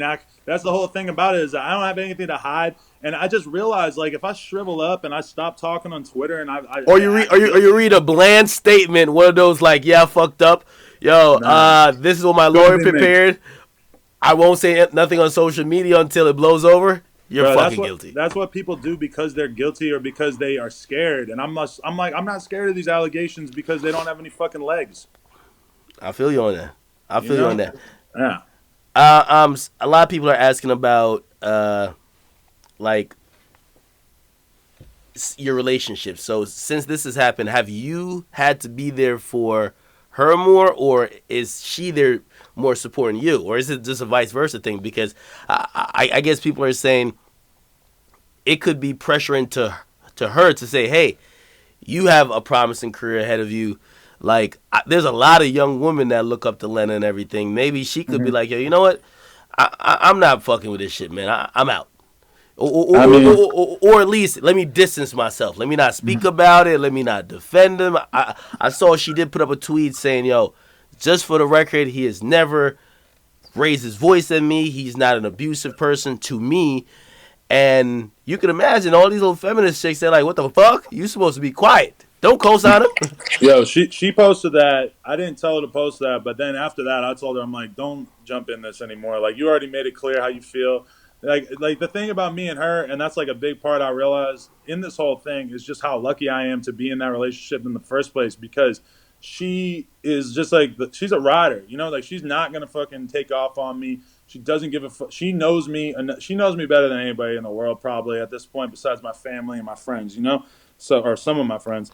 So nah, I mean we haven't had any kind of conversation that made me feel like she was gonna dip out or anything like that. If anything, this just made me really want to like tighten up my circle. I got my girl, I got my homies, and then I got my family. And it's like I really don't give a fuck what anybody thinks about me besides that because it's like you can't really control all these random people that you thought were your friends. Like there were so many people on Twitter and stuff, not so many, but at least like a couple dozen or something that I seen them just fully like unfollow me. Some of them making statements about, oh, I can't support anything, blah blah blah. Even telling Oh me, yeah, no.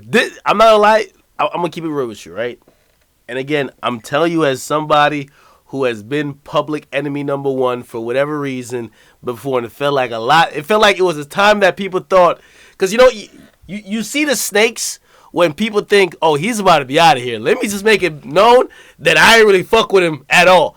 Those people, I gotta keep it real with you. When this is past, those people you could never trust again. Trust me, I seen all the snakes in the grass when I was getting killed, and it was just two comedian niggas just making jokes, and I was like, oh word, y'all think I'm over? I'm finished? And then 3 months later, it was like, oh yeah, man, he's still out here, man. I always fuck with him. I'm like, come on, man, believe me, the snakes. I know, and I remember, and a lot of those people, like that's what's crazy about this is that I was feeling crazy pressure when X got called out for his case because I didn't say anything about it because that's my friend, like that's my little brother, like I really have like a connection with X that like goes past industry shit, music shit, like he's somebody I talk to about whatever. They were so mad that I would not condemn him, but at the end of the day, it's like to me, if you're really friends with somebody, you're gonna at the very least not say anything publicly if you really fuck with somebody. So if people who came out and said they don't fuck with me, like literally like girls that I was partying with like 4 or 5 months ago, like doing drugs with them and like drinking and shit. Like I had girls that me and my girl hooked up with together. Oh shit. Going hard, trying to call me out, like blah blah blah. No, I disagree with you on that. Like I'm not saying like people who were hanging around with you or even friends. I'm not saying they can't speak out. It's only time I believe they can speak out is if, for example, if they see you on video really raping a chick, bruh, you know what I mean? But in a situation where it's really one side versus the other, and also if you know that person's character, if you are a friend, not saying you have to fully be believing it or whatever, but you should at least understand what your friend is saying, because if you're a person like me who judges your friends off character, you wouldn't be friends with that person if that person was a scumbag or anything that they're being accused of. Yo, I'm seeing some comments about was that there was accusations that you choked the chick and threw her downstairs. Ooh, let's talk about this. All right, so let's start off with the people saying I threw a girl downstairs. Basically, like I had this blog, right, and I was writing stuff, but then I started to get kind of burnt out.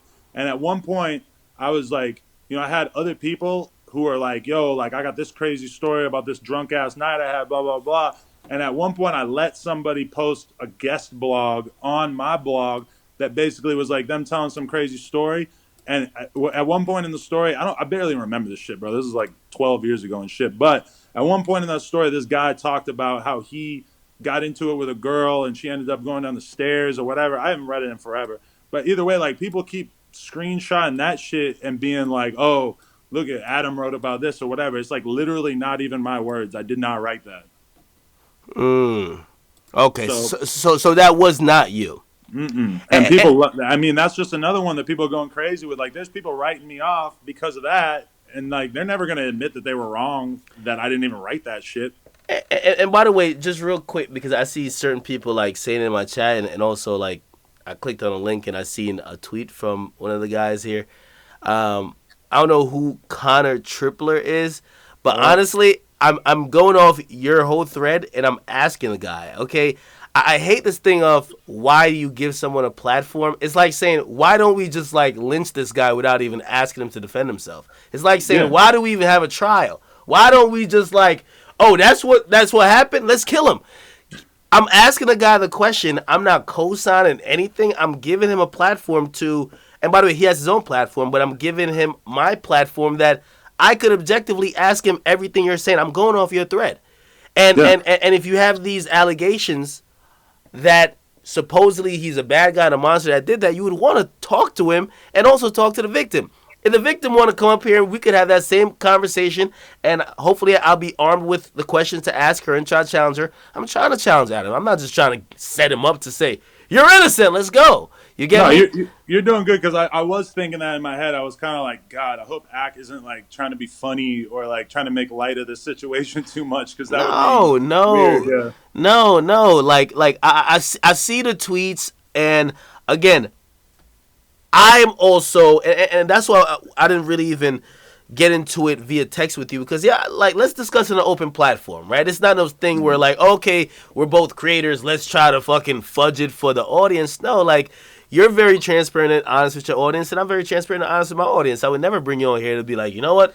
Let's just make sure the people believe you're innocent.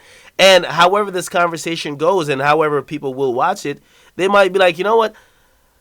Adam made sense. And some people might be like, you know what? I still have more questions about this. And maybe that could be addressed at a different time. And hopefully you guys could type in the chat. I could ask him now. But we have to, if we feel that somebody did something wrong, these public witch trials, we have to at least have that dialogue with a person. This whole don't give them a platform is completely wrong if you're Mhm.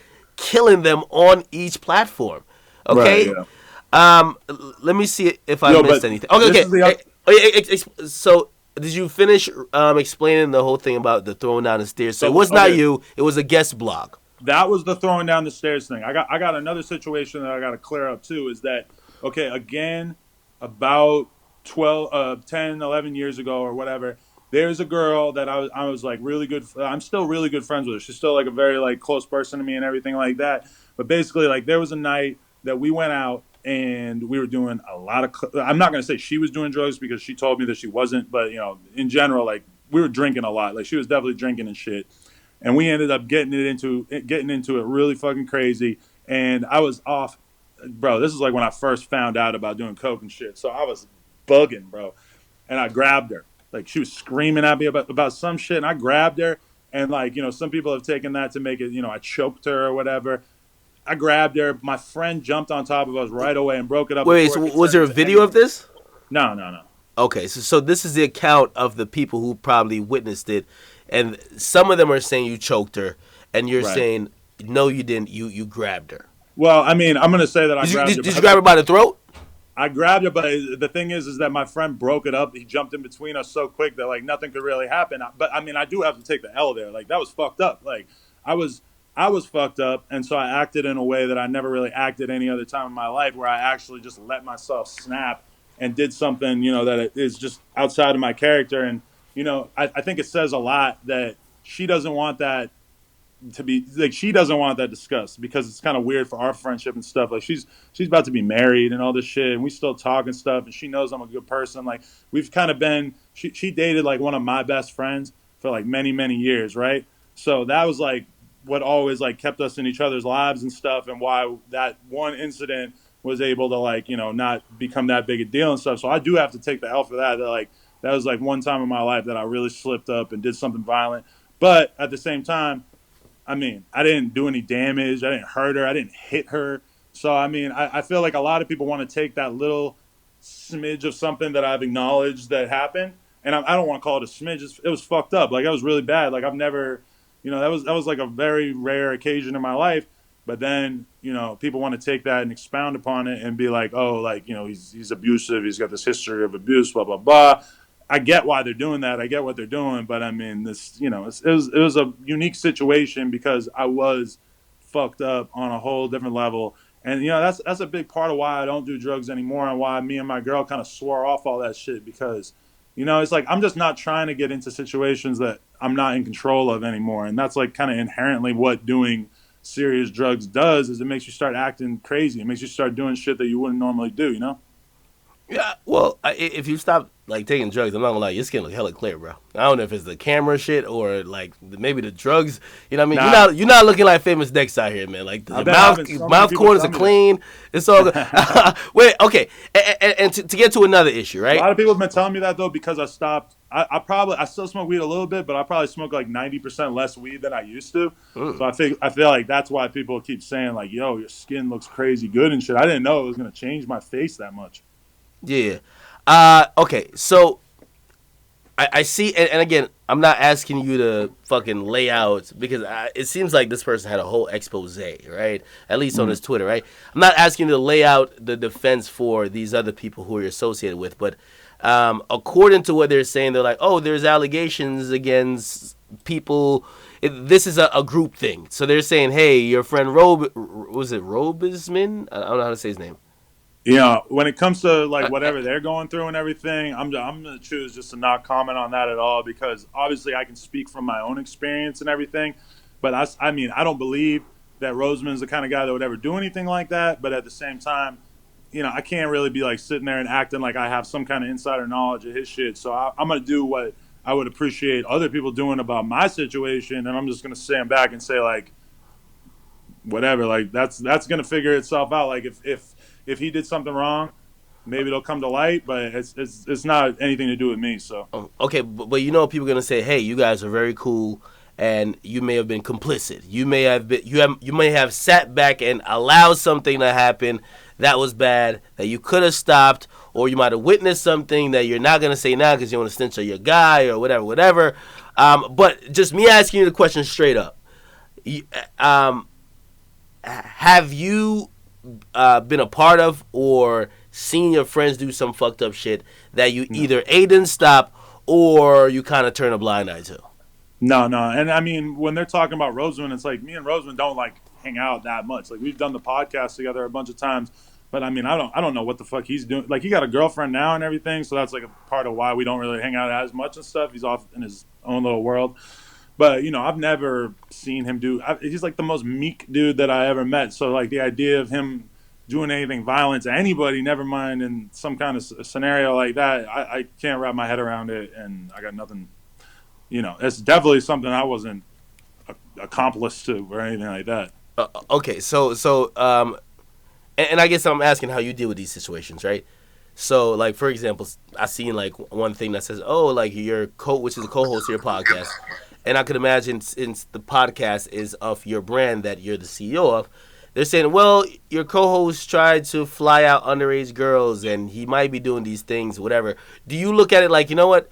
Maybe I won't have him be the co-host anymore. I got to separate myself from him, especially in these times where I'm already being scrutinized and being painted as such. So if I'm around someone, even though they might be innocent too, and these might just be allegations, when it looks like birds of a feather flock together, if you get what I mean, I Mm. might just want to not have him on the podcast for a while, or at least separate myself, whatever, in whatever way. Yeah, I mean, we don't. That's the whole thing about it is that me and him might podcast on average like every couple months together or something like that. It's not like a common Yeah. thing. It was for a while. Back a couple years ago, we used to podcast together all the time. But nah, I mean, I think he in general is not trying to like put himself out there all crazy at this point and everything.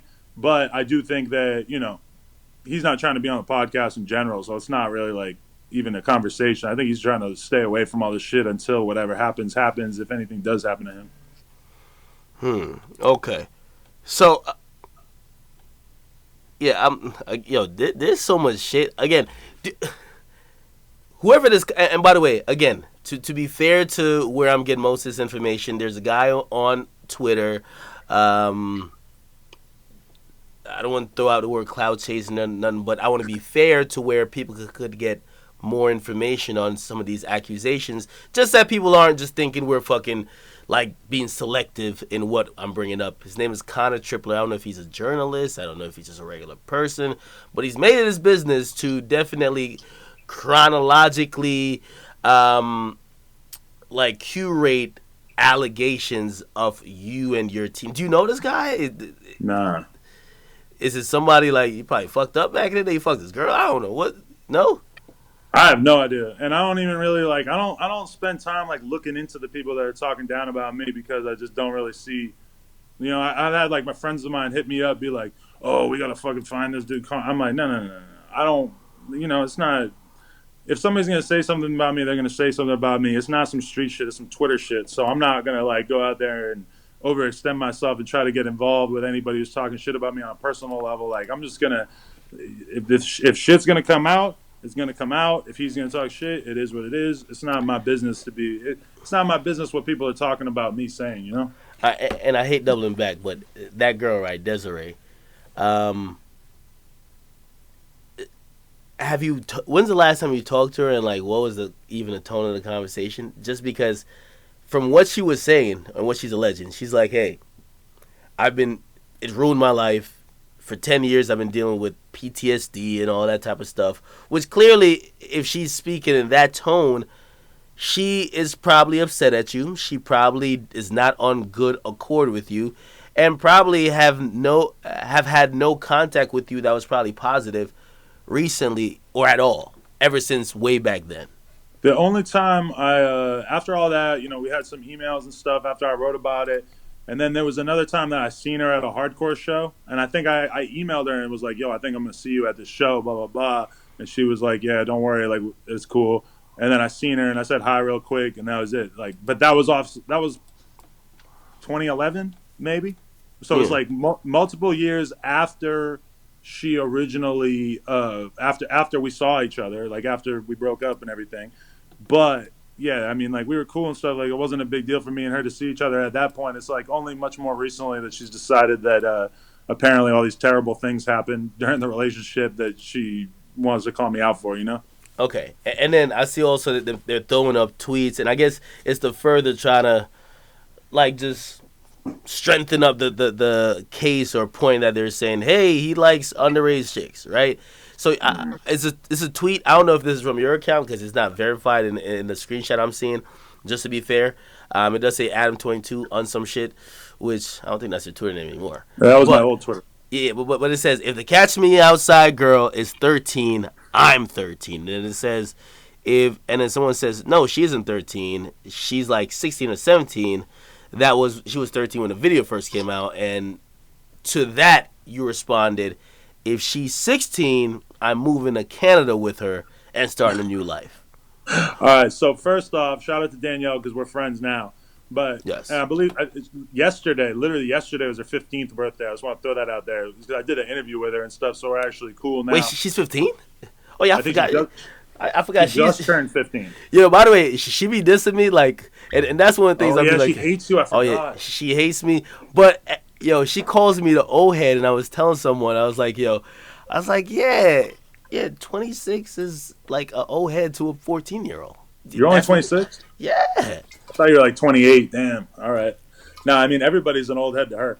But yeah, I mean she cool. She invited me to her birthday yesterday and shit. I actually didn't end up making it, but at the time that was like me thinking that I could still get away with joking around in general because like when I said that, oh, if she's 13, I'm 13. That's been kind of like a meme. Like I don't know where that joke came from or whatever. Like if he's 12, I'm 12, that kind of thing.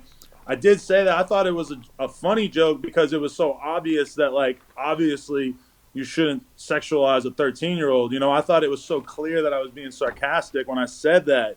And then I started getting responses right away, like, bro, take this down. I'm like, all right, fine. I'm not even going to, it's just this slow process through life where you, like, can't joke around about anything. Okay. Even in a case like that where to me it seems so obvious that I was joking. And that's what I was going to ask you. Like, so I know you say, like, you're trying not to change the content, right?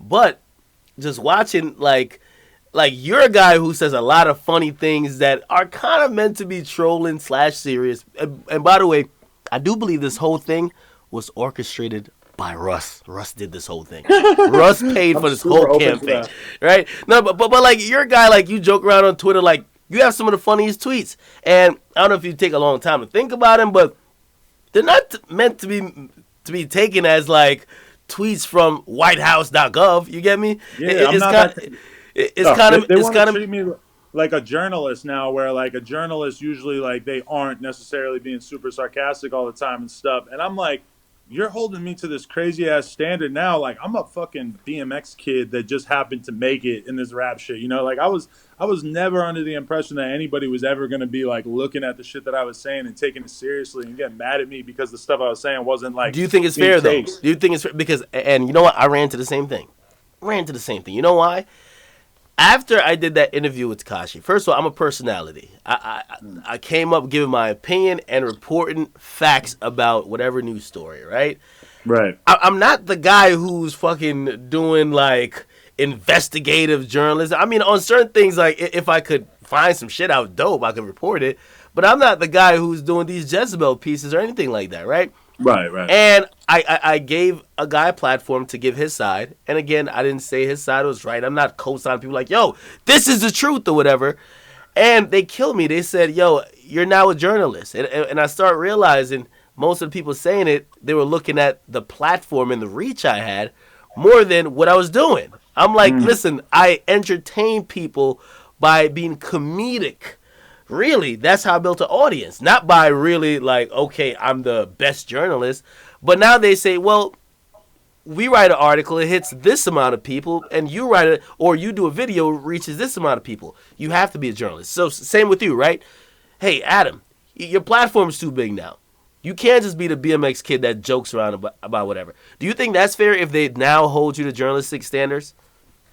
I mean, I think it's fair in the sense that they seem like they want to hold everybody to these intense standards once they start to be well known or successful. So I'm not like mad about the fact that people are mad at me and like holding me to different standards or whatever. I feel you on the Takashi thing because it's like, you know, as soon as you put yourself in that position, all of a sudden you have to represent the opposition to him in a way that they're gonna like ideally think is fair, which is like it could be very, very tricky. You know, I think pissing people off in terms of this Twitter shit and everything is just it's part of the game. Like, I mean, at the end of the day, that it's not like I'm a person who has some like corporate ass job. Like, I do have the thing with Atlantic and everything, but I don't have, you know, you can't just like hit up some company and be like drop him. You know, like Atlantic, yeah, like that's a situation, but you know, I don't know. I don't know if people want to get mad about me making jokes and stuff. It's like I get it, and I'll take it on the chin because I kind of know when I go out here and troll and say fucked up shit. I know that people are gonna fucking get offended and take that shit and like try to twist it in a million different ways. You know, Yeah, I completely get you too. part of the game. Yeah, so okay, so you're pretty much just taking it as part of the game. Do you have anything to say to like the detractors or critics or people who's not gonna believe you, or they're gonna look at this and be like, man, Adam, you a slimy scum who's just raping all these chicks. Like, no matter what you say, Oh man. right? And also, do you have anything to say to the young woman who clearly, again, we could call it clout chasing. We could say, oh, she's whatever, just trying to be vindictive because you publicized a story about you and her years ago. But if you could say anything to those people who you know just won't like you, what would you say? I mean, you know, that's what I really hate about this whole situation is that it kind of puts me in the position where I kind of need to be like a detractor to the Me Too movement, which is not something I've ever wanted to be because obviously when I read like a story about a girl saying that she was harassed or assaulted or whatever, I'm in the position of typically giving them the benefit of the doubt too. Now, I'm probably not going to be the person going crazy on Twitter and calling people out and stuff like that. But I'm definitely like, you know, I'm not the kind of person that thinks that women tend to lie about this stuff all the time. I'm not that kind of person. I'm not some like alt-right guy that like, you know, wants like women to all die and that kind of shit. So, I mean, it hurts me to even have to be in this position where I might somehow be complicit in people taking women less seriously when they make claims about guys. But at the same time, you know, I can't sit here and act as if, you know, I can't crawl up into a ball and be like, oh yeah, like she's saying shit about me and she's a woman, so I guess I got to just deal with it. Hell no, I'm gonna say that shit is bullshit. And I mean, that's what I did. You know what though, and that's why I've been, you know, what I mean, like I've been trying to figure out everything with the Me Too movement, and not only do I have a lot of sympathy for everyone who claim and asserts that they're a victim, but when I see people accused, I look at how they deal with it, and I remember, and again, I don't know if these guys are completely guilty, completely whatever, but I remember seeing Russell Simmons. I remember seeing a bunch of other people. It felt like it was the norm. When you get accused, you put out like a statement or you just come out and say, hey, listen, you know what? It was years ago. We're both misremembering, that confuses me, right? Because it says, are you saying you didn't know that you did something wrong then, but now that she's letting you know now, you're admitting it? Or are you just saying, I ain't do nothing wrong, but I'm still trying to be respectful to the movement, right? So, do you feel like how hard is it threading that line as you were just speaking about? I mean, the hard thing for me is to shut up on Twitter because I know that anything I say at this point is just going to be taken the wrong way and blah, blah, blah. Like, a lot of these people, and I respect it, but their attitude is basically, hashtag believe women. Like, they want you to believe every woman by default You when they gotta come out respect and say, women, bro. Wait, hold well, on. that's a good point, too. Let me ask you a question. So I guess the direct question of all that bullshit I just said is the chick who's now accusing you Mm. is. Do you look at her as a victim or as a liar? Because I just don't believe you could be both. You can't be a victim if you lied. You get me? You just lied. You lied, and now, if anything, I'm the victim because what you're saying is now putting me in a position of being either accused or I might lose opportunities because you're lying on me. Because you're no longer the victim. Now, if you really are the victim, you're the victim. Right. I think that what she's doing is carrying out a personal vendetta by sort of weaponizing the Me Too movement, which is a pretty sinister thing to do. It's really unfortunate that, the movement is kind of being hijacked by people who want to use it for their own personal vendettas. But, I mean, I'm not going to let that stop me from generally giving women the benefit of the doubt and being sympathetic to the things women go through. Like anybody, like we're both in the music business or whatever. I'm sure you've seen the ways that, women don't get a fair shake or don't get, the opportunities that they deserve and are sometimes, talked to in a way that's not appropriate by guys in the business and everything like that. And I mean, I've always wanted to be the opposite of that now with my company in the sense that I want to interview lots of young and up and coming female rappers. My main number one employee at No Jumper is a woman, and I believe that Lena? no, this girl, Oh. Kimberly. Oh, okay, okay. I'm sorry. Someone also said that you had an intern that was like 16 and you were like grooming her to fuck. You get me? So funny. Again, you see, Shout out, people no, are no. now Shout out connecting to every Joyce. dot. Shout out to Joyce. Joyce is just like she's an Instagram personality and stuff, and she hit me up a long time ago and was basically like, "Yo, I want to come through your store and whatever." I took one look at her page. I was like, "Oh, this girl's definitely underage." But she just does these like cool photoshops and stuff. And she came through the store one time, and I was with my girlfriend, and she just hung out with us at the store for a couple hours with her friends as well. And they're cool as fuck, and they were just like, she's just like a smart young girl. I think she's 17, but she was just like, she's a Photoshop legend on Instagram, sort of. And I took a photo with her, and she like photoshopped it so it looked like I think I had two heads. And then we posted it, and I just wrote, "This is my new intern." It was kind of a troll because actually I think Lena like actually thought about really having her as her intern. Like, I mean, I wouldn't be opposed to hiring a female high school student to be an intern, but I mean, that would probably it would take a certain level of care to make sure because my shop, like you think about it, it's like you got a lot of grimy ass rappers coming through all the time. You got people smoking blunts all the time. Like if I were to have anybody like underage working for us in any capacity, then that would probably be it's not the most professional environment for that kind of thing. But to people being like, oh, he's grooming her or whatever, I don't Red shirt in the pussy. Yo, this I is don't. crazy. I don't think I've even seen her since then. Or I might have seen her one time since then. But either way, it was the intern thing was kind of a troll. Okay, well, listen, I do have an intern, so I was like, damn, my nigga Adam, he finally stepped his game up. I got an intern. Well, she just turned 21. I went to her little birthday party. It's not the Uh, one I know. yeah, it's the one that you know. Oh Yeah, yeah, yeah. She's cool as yes, fuck. yeah, Yeah. yeah. Yeah. You know what I Shout out, mean? yes, yeah. Yo, low key, I thought you and Lena was trying to recruit her for a threesome. I gave her my blessing. You feel me? I gave No, her my I blessing. mean, shit. She should reach out. I don't know. That would be interesting. But no, no, no, no. No, no, no, no. Yeah, so and by the way, just because I don't want, you never know, you and this chick, even though she might not be your intern or whatever, shit goes sour. She exposes some DMs like, yo, Adam tried to fuck me. You didn't try, like with these people who you're meeting and you know they're underage. You're not low key trying to fuck, and then if something don't happen, you take a selfie with them and just like, No, no, no, I'd no, be no. out. Academics, I will send you my DMs with this girl in question right now. She hit me up. She didn't hit me up on some weird sexual shit. And actually, that's why I appreciate her in general, is because she's not like out here like pretending to be grown and shit. Like there was another person, not me, but there was a person in the scene who was basically like on their Instagram live and saying she was hot or some shit.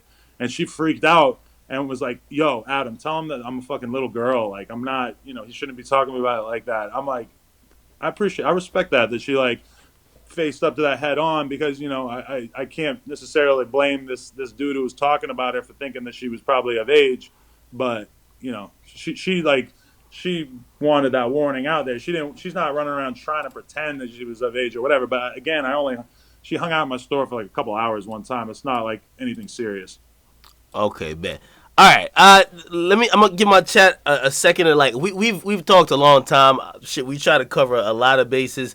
I don't want anyone to feel like we're intentionally leaving anything out. I see some people getting here late. We got about like 3,000 people in here. If you're asking about the story about quote unquote beating up black people, we addressed it. That was one of the first things we addressed. So Yeah. you guys would be able to watch this. You guys could figure out and hear his side. Again, from me, I'm not saying it's the truth, but you at least get to hear someone defend something when you're only seeing text or you're seeing a screenshot. And a screenshot, sometimes people feel like they don't even need a defense. But if you're one of those people, we can't help you. But if you want to hear the other side, this is where you could go and you could actually listen to it. So if you guys have any questions that I didn't ask, please get in the comment section. I'm pretty sure Mr. Connor is here too. Send a tweet. You feel me? Because Yeah. I don't want you to feel like I just softball the interview and I gave him the platform to lie, because I know that comes with it. Nah, So I feel good honestly after this, because I feel like I just came out here. I like in the situation with the one girl like 10 years ago that I got into the altercation with.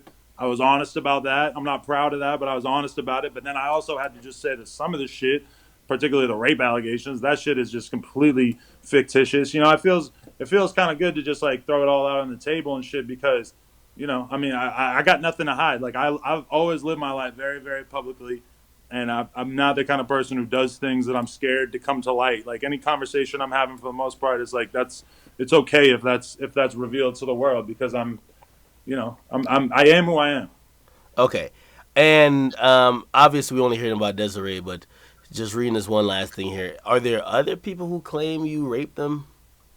Not that I know of.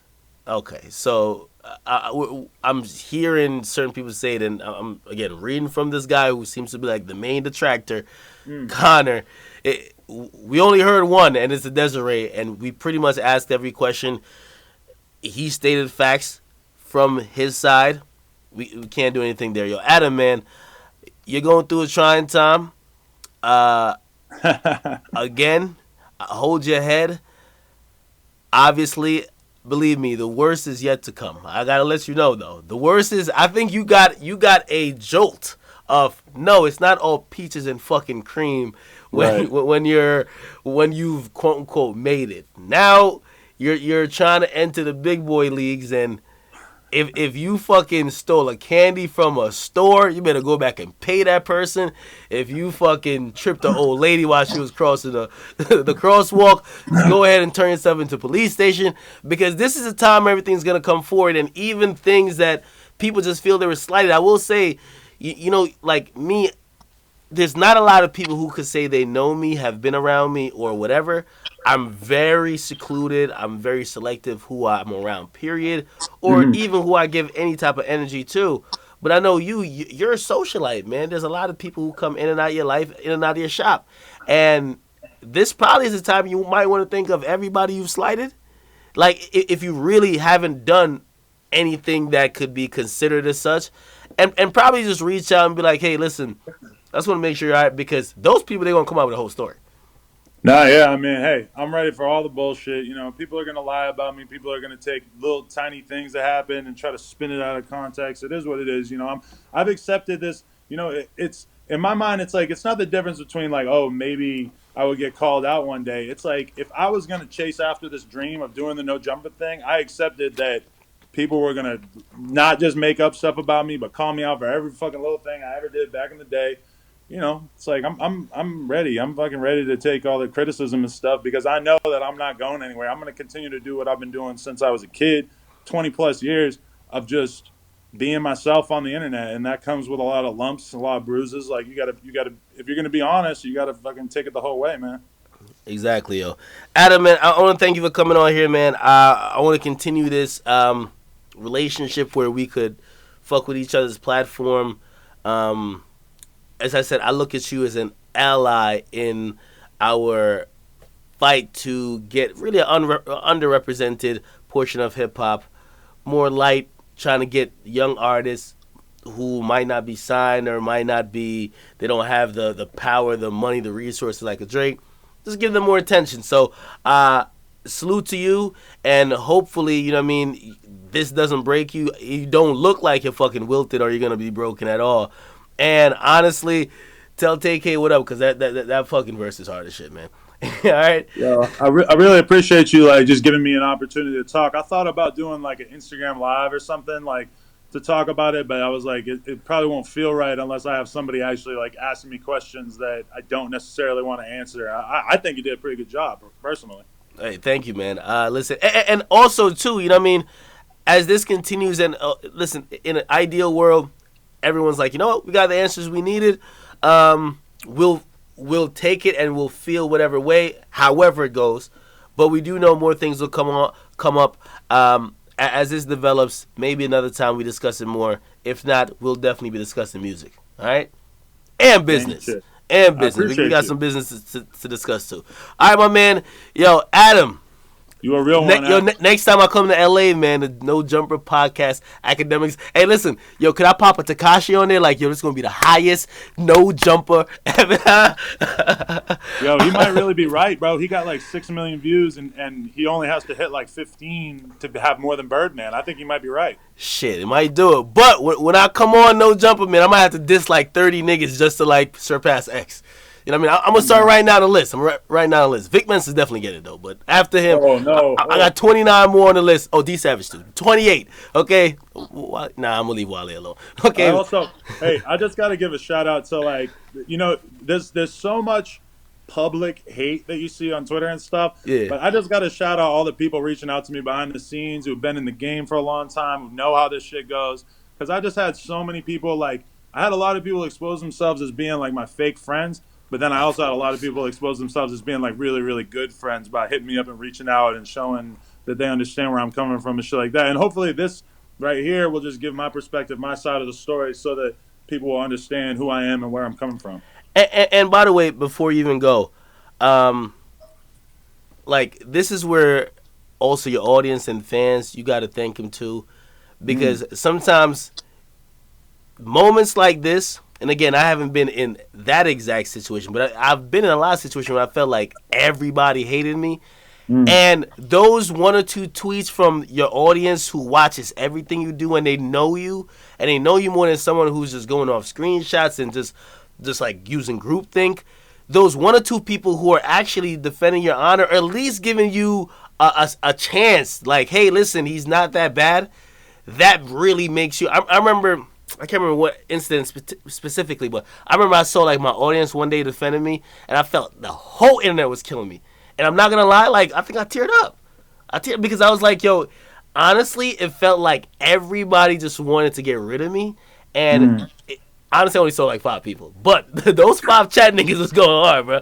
I ain't gonna lie, they were going hard as a motherfucker. But I mean, seeing 5 tweets an hour or like 10 tweets an hour about how bad of a piece of shit you are, it's like. It could be very, very, very, you know, it'll get you into that state of mind where you think the whole world hates you. But this is my good thing is I get to go to my store every day, and there's all these kids out in front who want to meet me. I got all my friends there. I got all these rappers coming through. I did 3 interviews yesterday. It was very nice to get back into the groove of what I actually do. Hey, yo, could I do a meetup at your store, yo? I need a place to meet up when I come to LA, man. That would be dope. Yeah, but you better bring Tekashi's people because you're going to need some protection. I can see people coming out of the woodwork. They're banned from LA. I bring them, I might have problems. Okay? I bring them, I might have problems. Hey, yo, so are we done seeing all ass-eating videos online, man? I feel like you're probably retired from that. Are you checking out the game? No more sex tapes on Instagram or anything like that, or on Pornhub?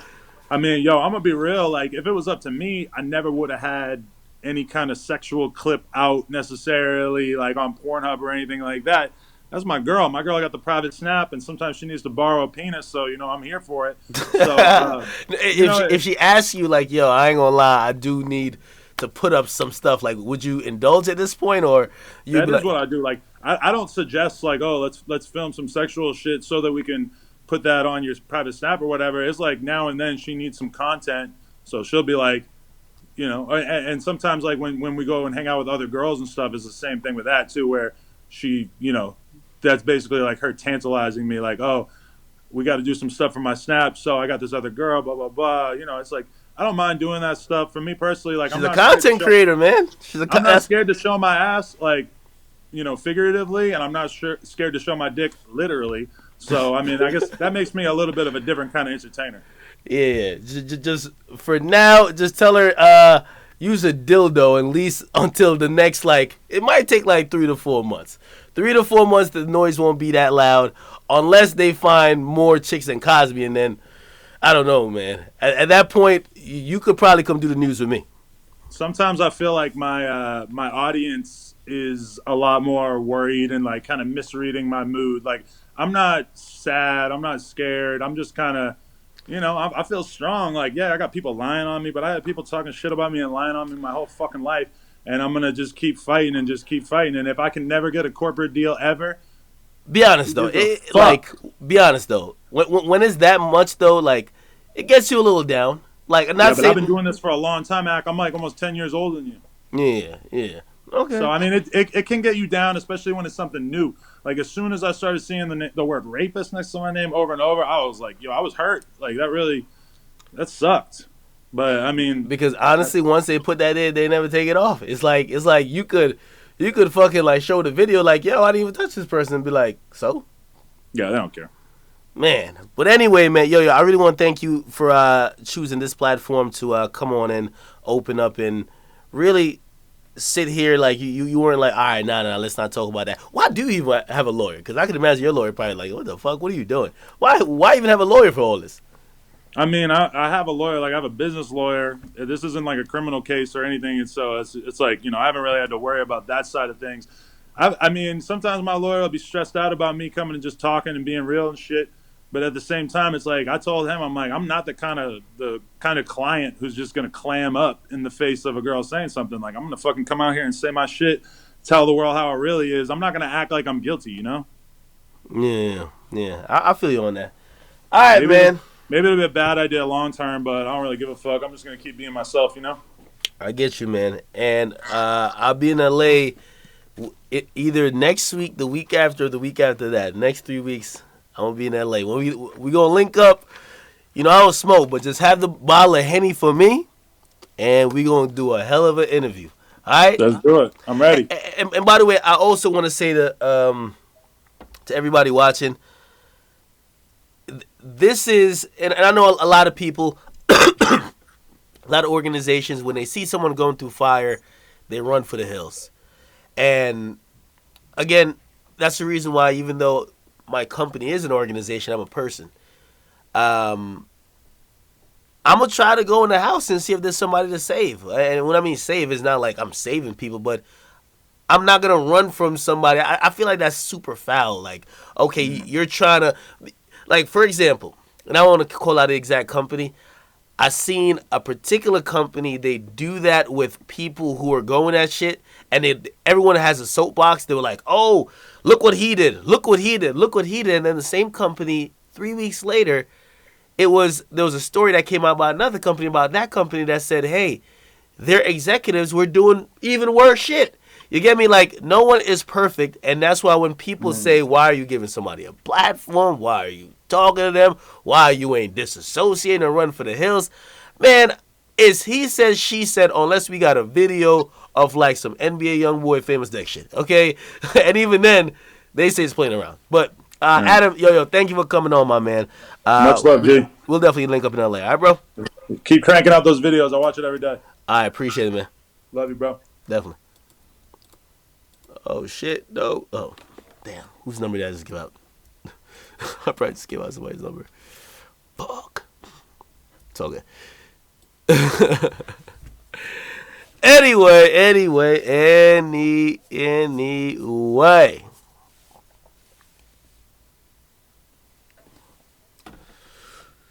So what's going on with y'all, man? I've been seeing a lot of conversation. Ben Simmons, Tinashe. What's going on with them? Is Ben Simmons on Twitch? Let's see what's going on, man. Let's see what's going on.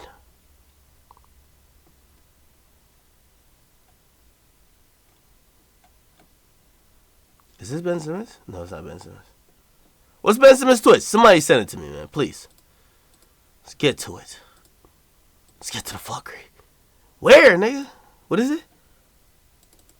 Okay. Man, let's pull up their Twitch right now.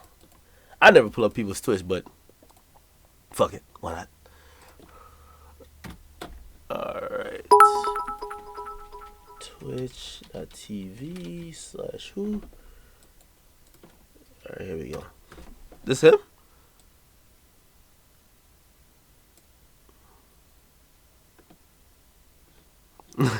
Yo, y'all are in that chat trolling. I love it. Chat niggas never throwing, man. Alright, let me see if this shit can load, bro. I'm loading this shit up. Fuck that. Oh, yeah. Any healing? You need healing? Yeah, I got a first aid here. Oh, shit. Fuck. There you go, drop one. Wow, and we start off with no guns. Man. Man, is he talking about me, bro, or not doing that, bro? What's going on? Here we go. You can push that to him over the ridge. Like 145.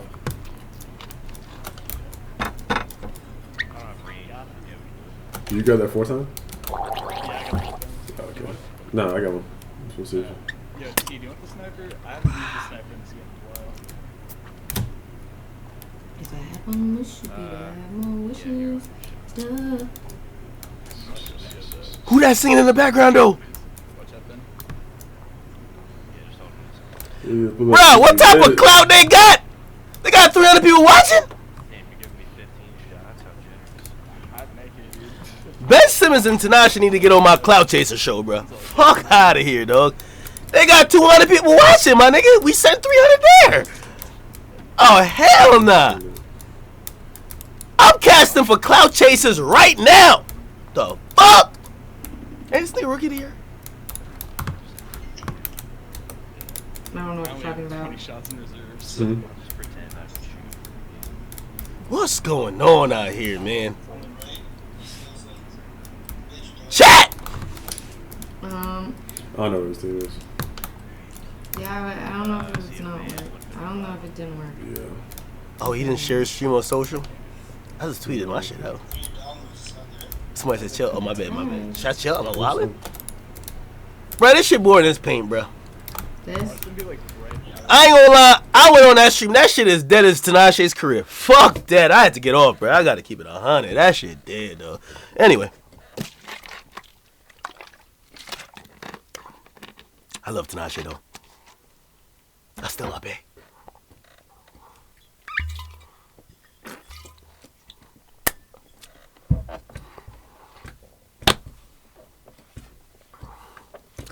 Tell Tinashe to call me on Skype, bro. She's trying to really get it lit. You feel me? We do the 10,000 comment challenge and it's a finesse. Get it popping up. Come on, man.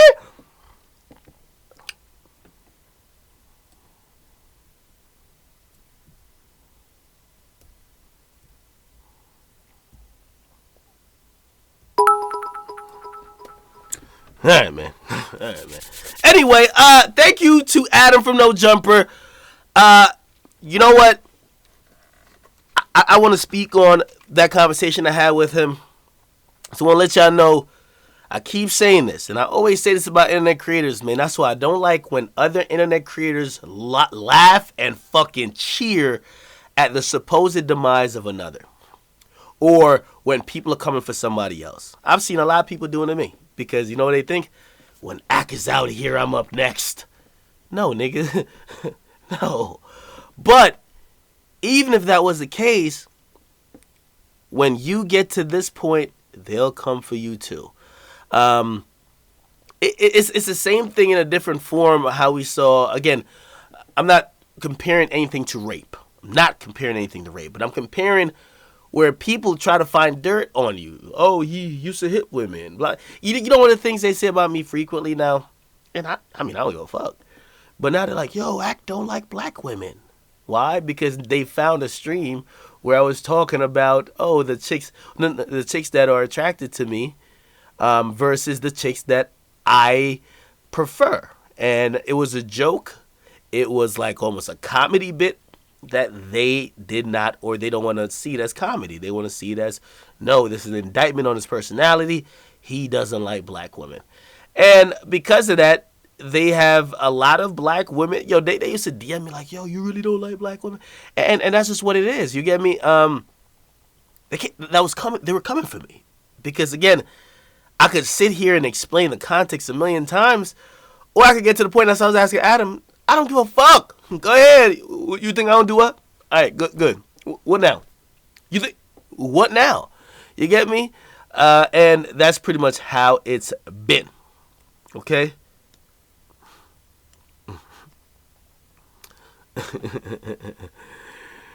Chat niggas, man. Y'all so lit, bro. Oh, man. Y'all are trolling that nigga Ben Simmons, man. Hey, speaking of which, man, I play with that nigga in 2K, man. That nigga gotta get a jumper, bro. I just keep it 100, man. He gotta get a jumper, man. I was playing versus Slowbucks in 2K with Ben Simmons. That nigga could dunk his ass off at Euro step, but fuck. Could this nigga hit a 3-foot jumper, dog? Hell no. They were leaving me wide open at the free throw line, nigga. I was missing the rim. But it's all good. I fuck with Ben Simmons, though. Don't y'all get it confused. I fuck with Ben Simmons. Even though he got my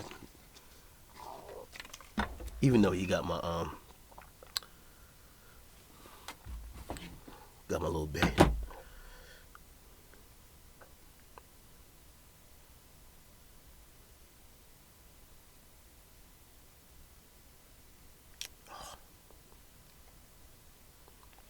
But yeah. Somebody said I gotta chill. Wait, what'd I do? What'd I do, chat? Call Selena. Alright, let's call Selena, man. I ain't got time for this. Let's call Selena. Call Yachty. Call Yachty and ask about that 6ix9ine Breakfast Club. You know, I do want to call him, but I'm gonna call Yachty. Fuck it. I'm gonna see if he answers. That nigga probably playing Fortnite, man. Yachty look like he nasty on Fortnite, yo.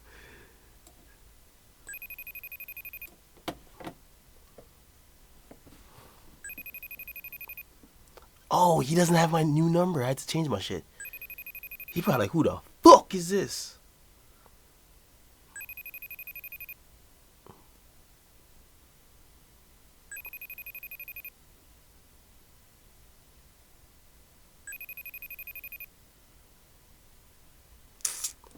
Yachty not answering.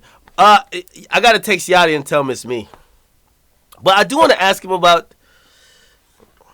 I do kind of want to. But you know, like I don't know if Yachty really want to get into drama and shit like that. Yachty just did some good week numbers. Like I don't think he want to get no drama. You feel me? Yo, feel me? Call who? Who y'all want me to call? I'm calling anybody. Call who?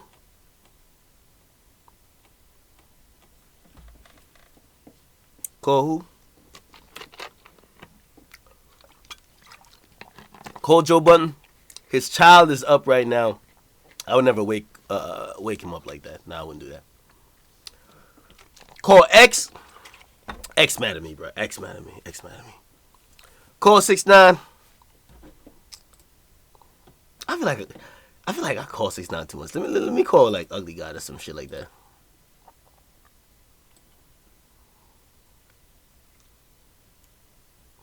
Call Cole Bennett. Cole Bennett, he's like hella chill, yo. He's like hella chill. Yo, tell me why we were in like the DR. There was some chicks there. They were calling Cole Bennett like, you know them type of chicks who believe all white people look alike. They were calling Cole Bennett Braxton. And I kept looking at Cole Bennett like, if you don't check these motherfucking bitches and tell these hoes that you motherfucking are that nigga, you know what I mean? You gotta throw your weight around. You feel me? Nigga, I'm hot as lava right about now. You feel me? Like, you gotta let these chicks know, yo, I'm hot like fucking fish grease. If I drop a video on your favorite rapper, that shit go in, hey, Tinashe need a Cole Bennett video. I ain't gonna lie to you. I just gotta keep it 100 with y'all. But, yeah, I'm just saying, she need a Cole Bennett video. But, it's called John Wall. How's John Wall playing? Is he playing good?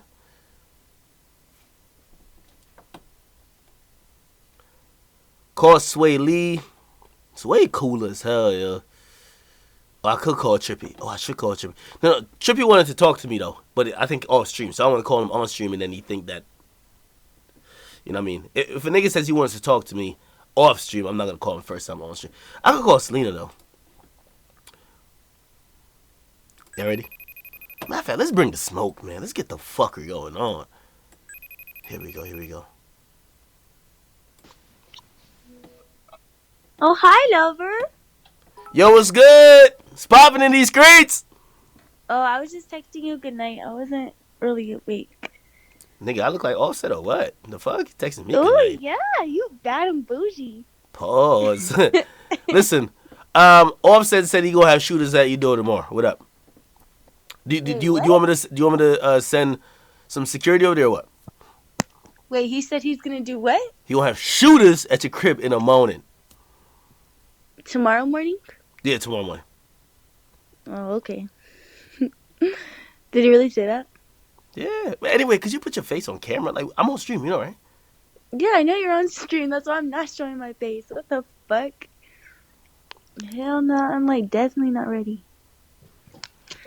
I was going to sleep. I was just like, damn, like Akademiks probably the only things I fucking talked to him like to get clout or something. So I had to tell you like, love you, good night. Like, I still fuck with you. Look, I got my nails ratchet. Yo, you definitely talk to me to get clout. No, I don't. Listen, y'all, Selena only calls me when it's time for her to re-up on her cloud package. You're a liar. Hey, What? Cardi B baby dropping soon. What you got to say? I hope she names her baby Dharma. Get the fuck out of here, man. Get out of here. I don't care. She better have her baby before September, or I'll beat the. Never mind. I can't say that on stream. That's insensitive. But You be alright. I'll see her. Hey, yo, low key, yo, we need some more new hoes for the stream, yo. Any of your like hoe friends want to come on stream?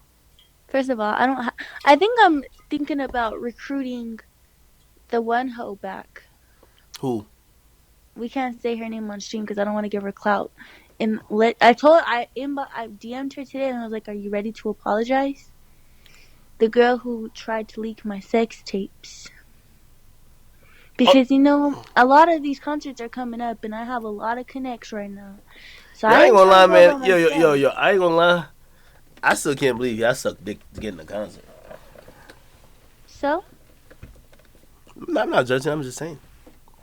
I suck their dicks, not their crew dicks. Word, yo. Word. Somebody said, what happened to Destiny? Have you talked to Destiny? I should call Destiny right now. Yeah, go ahead and call her. Are y'all cool or what? No, fuck no. I beat her up and we haven't talked since. You ain't beat nobody up. But well, hold on. I'm about to call her. What up, chat? Just out here with the bullshit. I think Destiny got like a prepaid phone or some shit. Like a Nextel. Like you can't call her shit FaceTime. Or she got an Android. Here we go. What the fuck? Unless she blocked my ass. Selena's fucking retarded. She think I could three-way call a FaceTime call. Alright, who could I call, man? I got Cuban Doll, Ugly God. Who the fuck is these two niggas right here? Let's call Ugly God. Who should I call?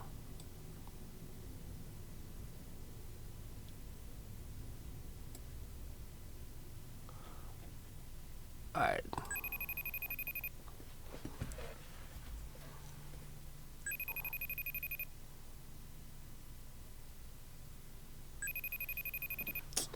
I don't even think this nigga gonna answer, man. I forgot. I didn't tell anyone that I got a new number. So they probably seen this shit like, what?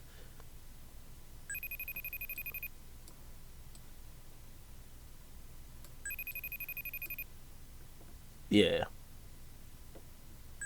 Damn, man. You see what happens when you change your number, yo? Nobody give a fuck about you. Alright, let me, okay.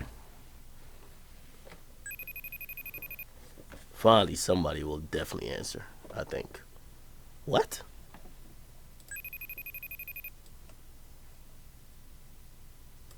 Oh, never mind. We back lit. Here we go. Ugly got a bitch. Bro, you got chokers? Hey, yo, you got my new number? This is my new number, bro. Okay, good. Yeah, bet. Yeah, I didn't have it. Yeah, lock this shit in, man. You got new chains, nigga? What? Yeah, nigga.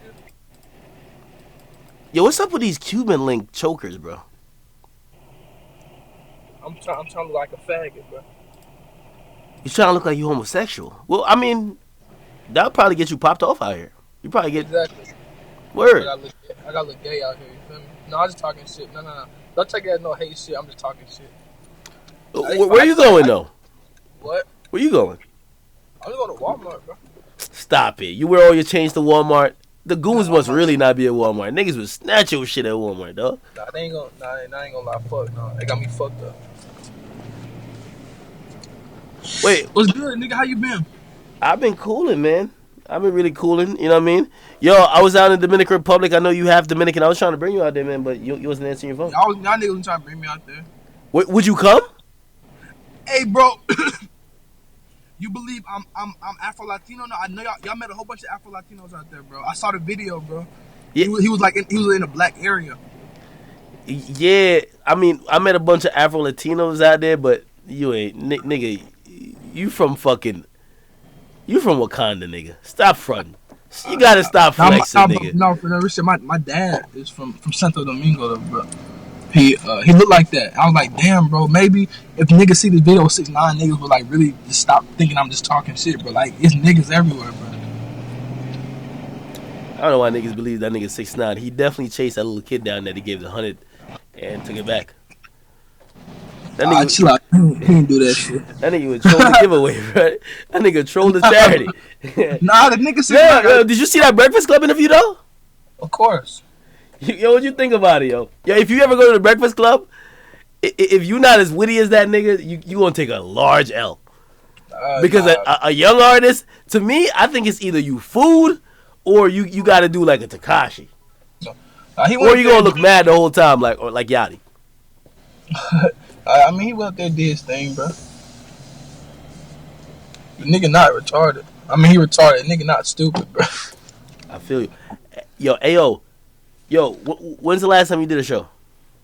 I think yesterday. I mean, the day before yesterday or some shit like that. Yo, how's the reaction when you perform your verse or boom? Bro, super crazy, bro. I'm gonna upload some footage of it soon, bro. Yo, who wrote that verse? Because low-key, like, you had an out-of-body moment with that verse, you know, right? Bro, I rapped like that before on a different song. It just didn't get as much attention as Boom did. Come and get your man. That one you kind of snapped on, man. I know, I snap. Somebody said, what is the track, when you doing the track with you and Youngboy?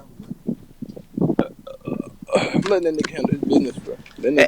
Hey, yo, hey, ugly guy, man, you gotta give me some advice, man. You like this, bro? Check this out. Hold on. Bro, you still driving a fucking Jeep? Bro, you have to stop. Well, your Jeep could be an everyday car. I ain't mad at that, but my nigga, you gotta at least have like a Rolls Royce, bro. Come on now, what are you doing? Brother, we know my name is Royce. Yeah, so you just get a Rolls.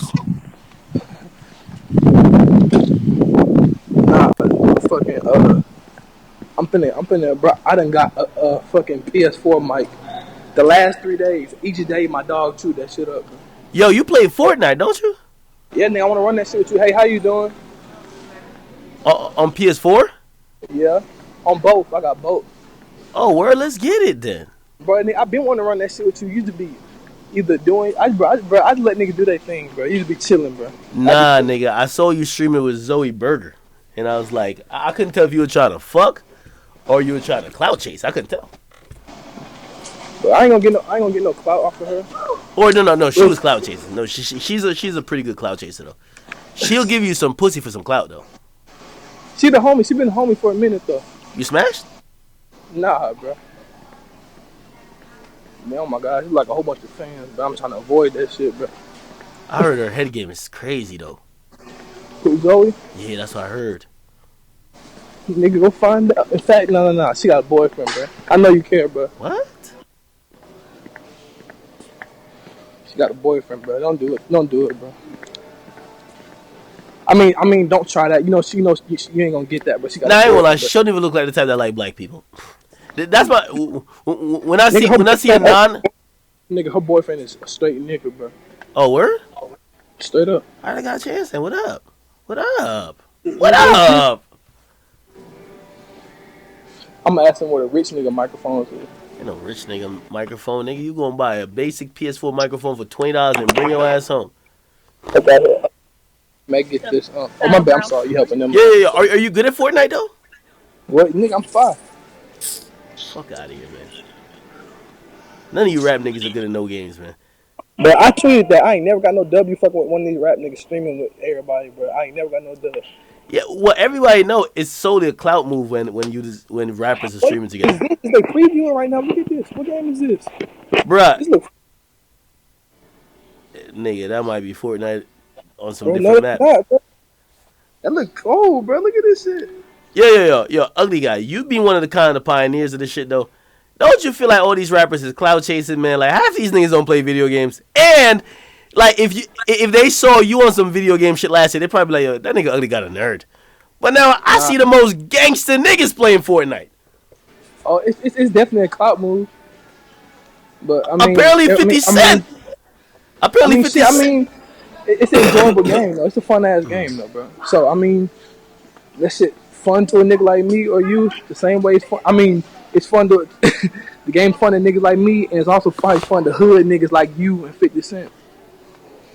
Hey, yo, I'm looking for real honest advice, yo.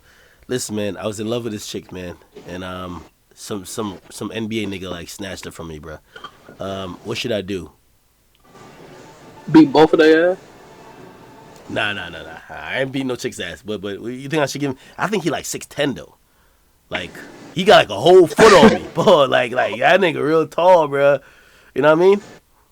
Bro, should I show him that? Should I show him that? You know what I mean? Niggas iffy of the blick, he got a stiffy. Like, should I really let him know or what? But bro, yeah, bro, hit him with the stiffy. Hey, what's the best microphone? The mic, whatever. I don't know. Shit. What's that? Bruh, what type of customer service them niggas giving you? You say, yo, what the best microphone? That nigga say, nigga, I don't know. Yo, man, see that? Bruh, you gotta ask him, bitch. You don't work here? 2 of those, yeah. Yo, ugly got hella polite in person and disrespectful on records. Oh, for sure. In fact, no, may I have 2 of those, please? Oh shit. May I have 2 of those, please? Oh, this nigga, man. Wait, never mind. No, I want 2 of those gray ones. 2 of those gray ones. 2 of those gray ones. But yeah, Akademiks, bro. Like, how you been, bro? I've been chilling. I got like 3 open verses. I don't know which one I want 2 on. Yeah, no, send this. I got 2 studio sessions Thursday and Friday. I got Yo, send them all to me. I record all of them. Like my ghostwriter is active, bro. Shit, no. My ghostwriter is active, dog. I need you to write me a hook. Oh, a hook? That's easy too. Yeah. No. Come on. Yo, I'm shooting my music video. I'll the gray ones. Yo, the craziest thing is this nigga ugly guy was capping the whole time, talking about yo, I'm hiding from fans, nigga. Not one person in the store recognized you, bruh. Yo, nigga. Even the goddamn employee was talking to you like you wasn't even there. Bro, this nigga's like 50, bro. Damn. Nah, it was like a group of white kids. Bro, ugly guy got a jacket on. He got a jacket open. Hopefully somebody see his chain. the chain even say ugly God and nobody say nothing to him.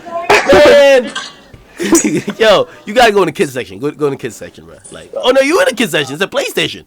Oh shit, dog. You gonna bring him to the front? All right, can I buy him right here? Oh my god. All right, but I'm about to get some envelopes real quick. It's like it's Hey, yo, honestly, yo, hop on Fortnite. You know what I mean? I got a mean squad we could play with, yo. We always come first. your squad ain't touching my squad, bro. Like, who on your squad? Nigga, Phase. FaZe on my squad too. What? Who? Phase who? FaZe Agony and FaZe Banks and usually our fourth, like we alternate, but it's Lil Boom. All right, bro. I got Nikon. I got Fraser. Well, Phase K. And we squatted up. Fuck the envelopes at. You getting envelopes? What the fuck? Yeah, nigga. I be doing something special with my fans, nigga. I don't know what you be doing with yours. Bro, does envelopes like not exist no more, my nigga? Like fuck. But yeah, bro. Hey, bro. Email? Nah, but chill out. But tell the stream, bro. First nigga donate you $50. I'll PayPal them $100 right now. That's some scam shit right there. That's why I know you're not Dominican. That's some African Nigerian shit. I'm being dead. That's some Nigerian shit. Stop, bro. What the fuck is the envelopes, nigga? What you trying to mail? Bro. You trying to write to like your little prison bay or what? I'm trying to write to your girl so I'm gonna try to write a good note so she could lead an NBA player. Nah. That was just like a crush. Like my actual shorty, she's like cooling at home, being a good Dominican. Oh, yeah. Hold up, nigga. Where's some? Okay, here's some envelopes. There he is. What's these is? But you think I can afford them?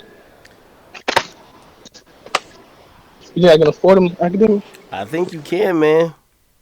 Hopefully. Hey, yo, I was saying something. Let me know what you think about this.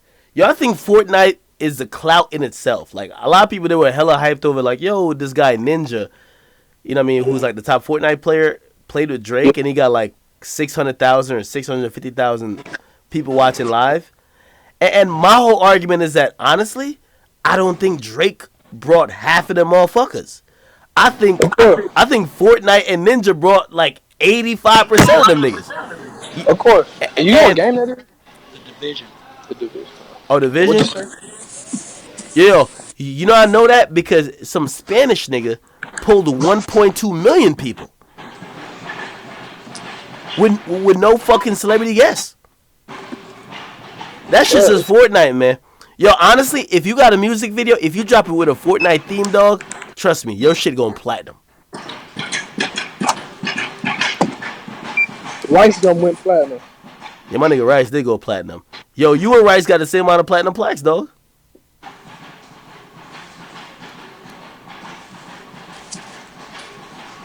Yo, ugly guy, are you trying to make my album for real, bro? Are you talking shit, bro? No, I'm serious. Yo, I could send you like I got a song I want to send you. Hold on, I'm about to play for the chat. Actually, I was gonna send you my Henny song. Nah, don't do that. But keep that for you, cause that's for you. That's you. That is me. But then I have another song too. I kind of want you on. Hey, look, I got a hook for you. Look. Walking on the strip with your bitch, hand around her hip. You feel me? No. Yeah, I'm making a Respect Women album. I ain't calling no women bitches, bro. Like, you gotta get out of here with that. Let's make a song called Men Are Trash. Men are trash. I like that. Make me a hook like Men Are Trash, throw 'em in rice.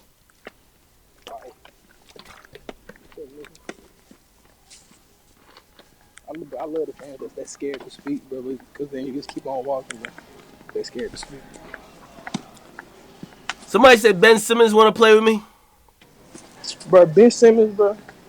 I ain't gonna lie, Ben Simmons cloud chasing. but I play with him. Pause. You know what I mean? Out, yeah, I'll play with him as long as Tinashe get on camera. As long as Tinashe get on camera, we talk.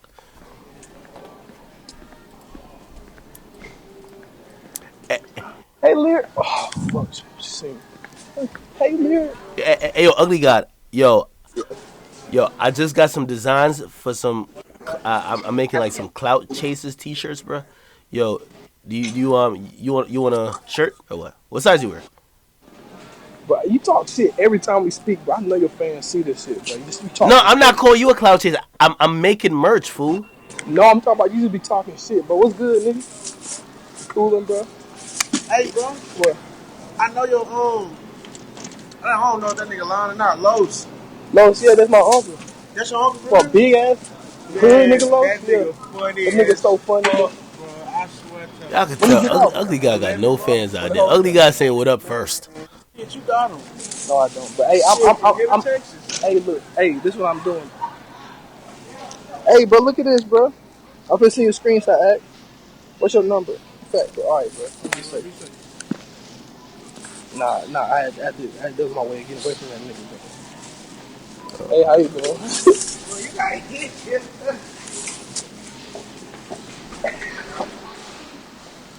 Hey, bro, you want me to Yo, steal ugly something? guy. Yo, all them chains around your neck real?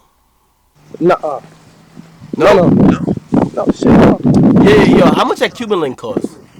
About $60. That looks about right. That looks about right.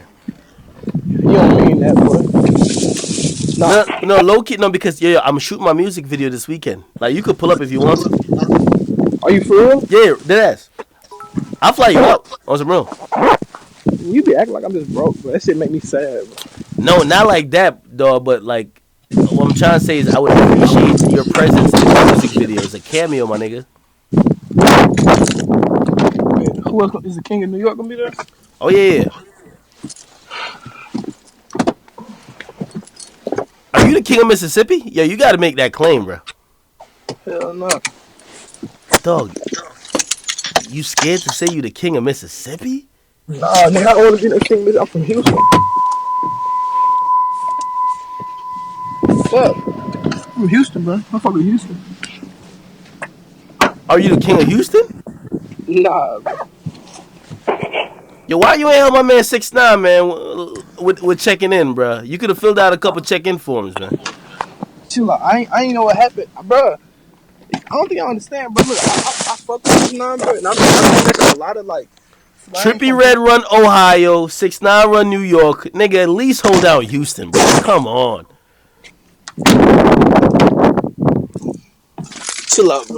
Nah, I don't need that title, bro. I just want to be a nigga who make music. I feel like Yo, is it you or Travis Scott who's the king of Houston? Travis Scott definitely a fucking the tight nigga. I think I'm one of the bigger artists though out of Houston. I don't think it's crazy. Houston is so big of a city, bro, and we like we don't. I don't think we have a lot of big artists. I don't think we have some though. I mean, we have other shit that's like from Texas. Like we have people like Beyonce and shit, but like I'm talking like rap niggas, bro. Damn, why motherfucking parking long ass Cadillac? Long ass Cadillac. But yeah, I don't know. I don't think. I don't know. I feel like I'm one of the bigger artists out of Houston, but Travis Scott 100% by a long run. Like, got that shit. I ain't gonna call that nigga the king of fucking Houston. That's a weird title because I don't know. I think some fucking other niggas that feel like they run Houston on some not rap shit might feel some type of way. But Travis, Yo, I'm not gonna lie, man. When you come to New Jersey, make sure you check in with Fat Boy SSC at Wendy's, okay? hey nigga, when you go to New York, you gotta check in with who you gotta check in with? Nah, you gotta check in with Nigga, when you go to DC, make sure you check in with DC Young Fly. you gotta check in. But when you go to New York, you gotta check in with Cardi B. Nah, I check in with Cardi B. Real talk. Somebody said Meek Mill is playing Fortnite right now. Shit, bro. I see. Like the thing is, bro, it'd be different. If it was like a shitty ass game and niggas was playing it. You can't just call it like a clout move for everybody because that shit is like actually a fun ass game at the same Bruh, time. I see gangsters playing Fortnite, nigga. But nigga, it's gangsters who play like motherfucking. You feel me? Not gangsters who be calling niggas nerds and shit. Nigga, They be it's acting gangsters, like they don't bruh. play games and they too Listen. really in the streets. Listen, you'll be surprised at how many gangsters, nigga, love Dragon Ball Z and shit, bro. Like at the end of the day, bro, a nigga had a childhood and nigga know what fun is, bro. But beyond all the street shit and all the hood shit, bro, and all the bullshit they get into, bro, a nigga know what some fun shit is. And like, you can't, bro, fun shit is fun shit, bro. Yo, like, I ain't gonna lie though. Yo, whenever you pull up to Louisiana, make sure you just check in with NBA YoungBoy, right? Hey, that's my nigga, bro. Bro, who you, bro? You gotta check in with me, bro. For where? When you come to what's the name? In Wyoming, nigga. Check in with me. King of Wyoming, bro. Can I hold that title, King of Wyoming, bro? Yeah, I until a real Wyoming savage say he gonna smoke you for that. Bro, I know. Hey, nigga. Hey, I feel like it's some weird, some fucking just hood ass nigga who don't give a fuck about shit in every state, bro. Of course.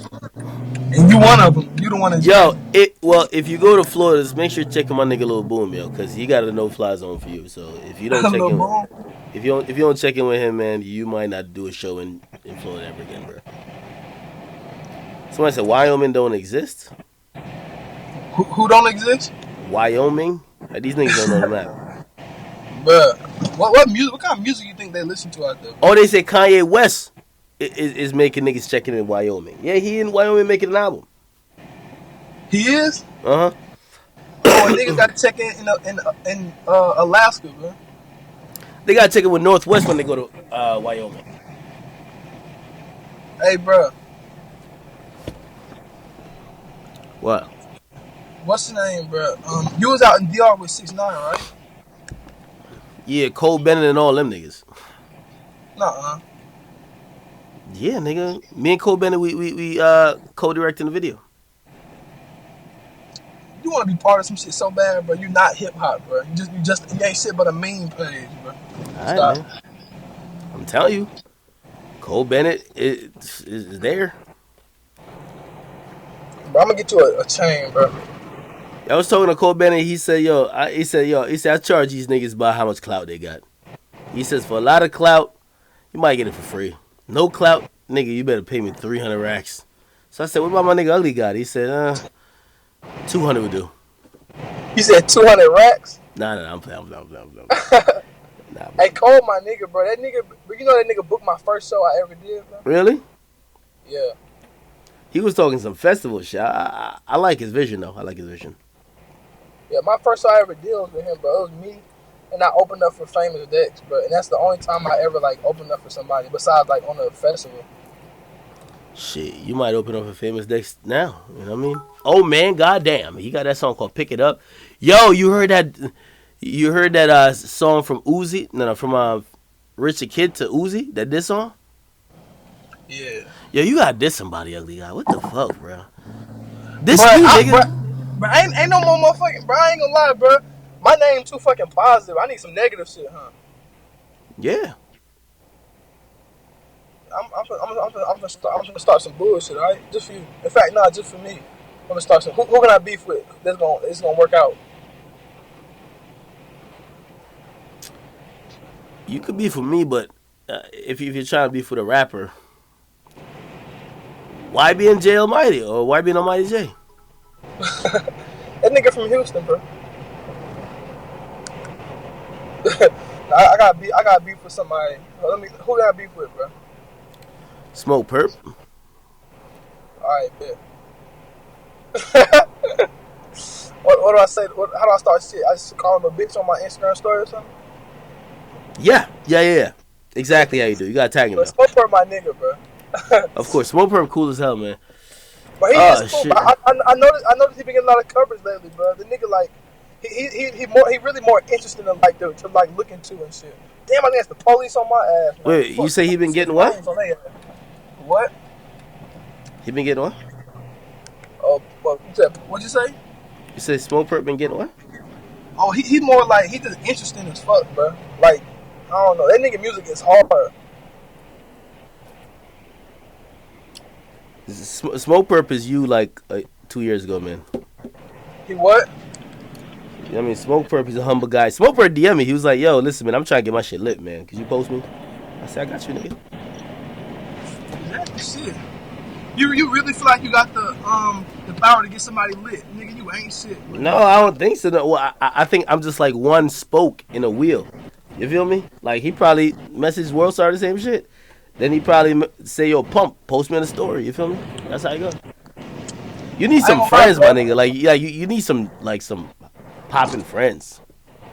Bro, Yo, you see that nigga X just sold 134,000 records first week, bro? Yeah, that's crazy. He a superstar. Man, that nigga gotta feel like money right now. That nigga a superstar. He a superstar, bro. That nigga just not. I ain't gonna lie, bro. That nigga like on a different level. But he's at Uzi's level. What? He's at Uzi's level right now. How many did Uzi sell on Love Is Rage 2 first week? 135. So literally, X and him sold the same amount. That's fine. Uzi a rock star. Word, that's a fact. But you know that's the one nigga that I want to meet that I never met. Who? Uzi. You want to meet Uzi? Yeah, I never met that nigga ever before. I can set that up. But nigga, boy, if you don't shut your bald head ass up. Yeah, would you fan out if you met Uzi? Nah, it's just tight. It's like he make good ass music, bro. Yo, I'm gonna get. I want to meet, you know, Anderson .Paak. Oh yeah. Yeah, bro. I'm gonna fan out when I meet him, bro. What you gonna say? I'm like, damn, bro, Anderson .Paak. Fuck, man, fuck. What song of his do you like? Huh? What's your favorite song of his? All of them, bro. Oh, you trolling? I'm trolling. I'm not gonna lie. I might fan out when I meet you, bro. Oh yeah, nigga, I haven't met you before. That's weird. That is weird. I'm gonna fan out when I meet Jordan Lucas. Jordan Lucas probably want to slap the fuck out of you. You a non-lyrical nigga, man. What? He don't like non-lyrical niggas. That nigga slap the fuck out you. So I said they want to meet Chief Keef, blah blah. The fuck are these niggas even talking about? That's crazy, acting nigga. I really never met you before, bro. That shit weird. Cause you don't come to New York, nigga. You stay in Mississippi doing a bunch of bullshit. Because 6ix9ine gonna beat my ass if I come to New York. Nah, he say he'll forgive you. What? He say he'll forgive you. Nah, bro. I ain't gonna lie, bro. I don't want to get beat up by 6ix9ine. You feel me? I feel you on that. You know what I mean? I feel you. Let me see. What the fuck are they even talking about? A stream, bro, nigga. Tell, bro. I would PayPal nigga some bread right now, bro. Right now. Bruh, I ain't gonna lie. They were donating until you said that bullshit. They could tell a scam when they see it, nigga. Bro, how is it a scam if I PayPal somebody? Nigga? What do I get out of trying to help you, bro? No, because they're saying it's a way for you to get my donations popping. Oh, see, I didn't think of it like that. See, nigga be thinking so deep. I just be talking shit, and I really would have did it. You be like, oh, he sent it. I would have got his PayPal sent it. I don't be thinking that deep. Nigga, think if y'all really thought that, nigga, what make y'all think I'm trying to get this nigga Akademiks some money? But fuck Akademiks. Yo, when we gonna play Fortnite, man? Tonight, bro. You going to the crib? Yeah, I mean, not right now. I got to handle some shit right now, but. About to pipe some bitch out? Hell no. Mississippi got hoes? For you. They probably got some hillbilly bitches, bro. Hell yeah. I ain't gonna lie, these hillbilly bitches probably got that good pussy, though. You ever fucked a bitch on top of a haystack? Nah, but that sound erotic. Exactly. Bro, you ever fucked somebody outside before? Like in public? Outside, but it wasn't like public. Like, when I'm thinking public, I'm thinking somebody watching. You know, bro, if any, I got $1 for, in fact, I got $1,000 for anybody who fuck a bitch outside and use the condom, bro. Don't nobody use condoms if they fuck a bitch outside, bro. I don't think you use condoms, period, bro. Who, me? Yeah. Use condoms, nigga? I mean, when I was on my whole shit, yeah.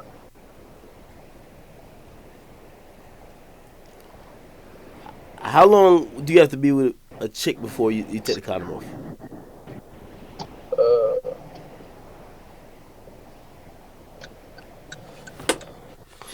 But I ain't gonna lie. I don't know. I ain't never like. I don't really. I ain't never like really. This is my second girlfriend I ever had in my whole life. That's sad. I don't know. Like, this is my second. I ain't really dating nobody. I was just on some bullshit over here. Shit.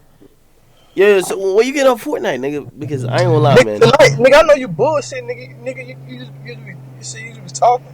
I'm serious. All right, hold on. You be bullshitting, bro. I fuck with you though, but you be bullshitting, bro. Man. Talking shit, nigga. You talk about these shirts. You told me you mentioned these shirts to me for the third time. You talk about music, but I ain't talking about What shit, these bro. cloud chaser shirts? Like they coming? Yeah, nigga. Where they at? Well, I'm trying to drop him quick before a nigga say like I fucking stole his idea or some shit. So I'm trying to. Hey, bro, you wanna know what's so funny, bro? There's a nigga on Instagram. I ain't gonna lie, nigga on Instagram. I'm gonna just say a real nigga, a person like in real life. A nigga named DJ Akademiks, spelled just like yours. That nigga be actually like going to clubs and DJing and shit, bro. That nigga got the fucking app name DJ Akademiks. I know. I'm gonna shout that nigga out. I can shout him out. You shout him out. He cloud chasing too. Everybody cloud chasing. You think I'm cloud chasing? Nah, because I'm content chasing right now. You know what I mean? I need some content. You think I should start cloud chasing, bro? Huh? You think I should start cloud chasing? Man. Yeah, nigga. It's about time you diss 6ix9ine and tell that nigga, you know what I mean? Like, yo, on behalf of Houston, I'm gonna fuck you up. You get me? That's how you get it. You wanna know be so fucked up, bro? If I said some shit like that, bro, like you get hella fans. Nah, they'll probably be 100% with it, Houston, but I don't know. I don't know, bro. I don't know, bro. Like, and nothing he said. I never felt disrespected by nothing he said before, but I kind of understand how other people might be. But like, as a nigga, I don't know. I really don't know how people feel. But like, as a nigga that like, I guess people check in for you, and a nigga say he not gonna check in. Of course, that don't bother me because I'm just a rap nigga. So like, that's just his business. But I guess to another nigga, I don't know. I honestly don't know what like checking. Remember what that means, honestly, bro. Well, I don't know what it means anymore. Man, I'm trying to get on Fortnite, man. I don't know what the fuck you talking about, man. Listen, Let's get on this, bro. I'm gonna be on about 20 minutes, 25 minutes. You talking shit? I bet you want to stream that shit. I'm down. I'm gonna stream it, nigga. Hey. I got you $500 for every dub we get tonight. Wait, hold on. What system you on? My nigga Rice gonna just send me a video. Let me see what he talking about. Rice gonna a real one. Nah, that nigga real. Oh, he got his platinum plaque. Look. What he doing? He just sent me a video with his platinum plaque. Bro, how Rice gonna get a platinum plaque quicker than you, nigga? Hey, listen, but don't post that tonight. You gotta post that tomorrow while everybody's up, nigga. Oh yeah, I got Tim to send me the full video. Rice gum. That's funny, bro. Nigga, y'all niggas don't get, bro. That YouTube shit a whole different realm, bro. Them niggas, bro. Bro, I told you my music video dropping, nigga. Yo, the minute I get my plaque, bro, yo, I'm not gonna lie. Yo, if I get a platinum plaque, bro, yo, Vic Mensa might as well disable his Instagram, bro. He might as well. All these flopping ass niggas, dog. Like, I pray for Wale, but Wale might not want to be on the gram that day. I get a plaque? Could you imagine Lil Ack with a plaque? Hey, that sounds hard together, bro. Bruh, I would probably just put a hole through the middle and wear it like a fucking chain, man. That's why I'm rocking a platinum plaque as a chain, man. Hey, bro. Hey, you know who pulled up to one of my shows? Just walked backstage out of nowhere when I was in my green room, bro. What? Flavor. Oh, word? Yeah. Oh, that's a real one. Next day I met Yin Yang Twin. Hey yo, everybody in my comment section is saying that I ain't gonna get 1 million views on my music video. What you think? Oh, I get that shit one day. Yo, I wish you could be in this music video, bro. Yo, Yo, low key, yo, low key, I wanna fly to Houston and shoot a scene with you, cause I know you ain't coming up here. Like you a nigga, you only travel for pussy. what'd you say? For real, man. Hell no, I travel, get my bread, and not dip. I don't be like on no vacation shit. Somebody said Rice Gum's better than Academic. Yo, Rice Gum got a fan base that shit. I ain't gonna lie, and I fuck with ugly guys, so it's not even no troll shit. Rice Gum might have more like just internet loyalist nigga than ugly guy. Bro, nigga, what? Name what, bruh. Bruh, Rice is, bruh, I ain't gonna lie, bro. No, but not only you, most rappers. I'm not using you as like trying to belittle you. No, Like, I'm saying, no, I'm saying that's all like, nigga, yes, nigga, I know this shit, I know this. But nigga, you think going on Melrose with a rap nigga, something, nigga, go on, nigga, walk LA with Rice, bro. That shit is a no, but nigga, Banks too, bro. Nigga, what? Banks too. shit. Banks, nigga. Real shit. Yo, I ain't gonna lie. I went up to the Cloud House the last time I was in LA. I was talking to them niggas about moving in, bro. Fuck that. That's clout chasing. I was like, man. I said, fuck this, man. I said, you niggas got all the clout. This is the Cloud House. I want to be cloud chasing from the Cloud House. But niggas, bro. When I started hanging with them, bro, niggas thought I was clout chasing so hard, bro. You said what?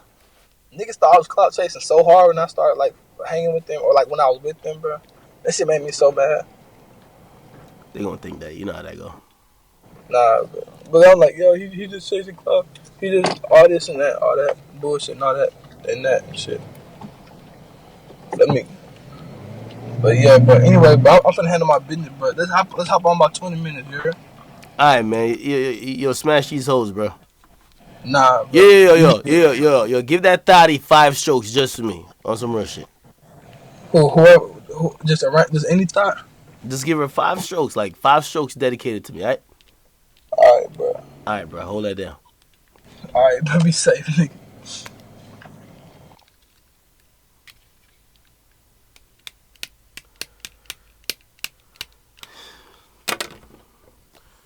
Y'all be happy for people's success, man.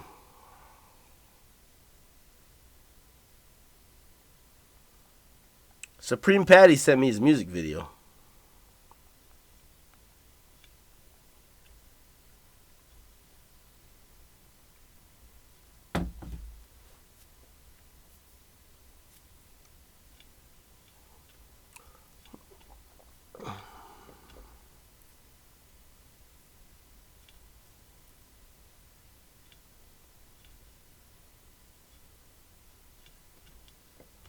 Damn, what y'all talking about? This guy got a plaque for ghostwriting. Well, congratulations to him, too. Call Young Dame up. Man, everybody faded me today, man. It's like I ain't shit.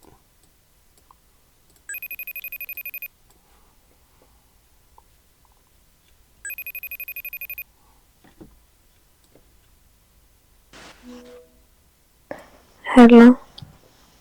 Oh, you legit sleeping?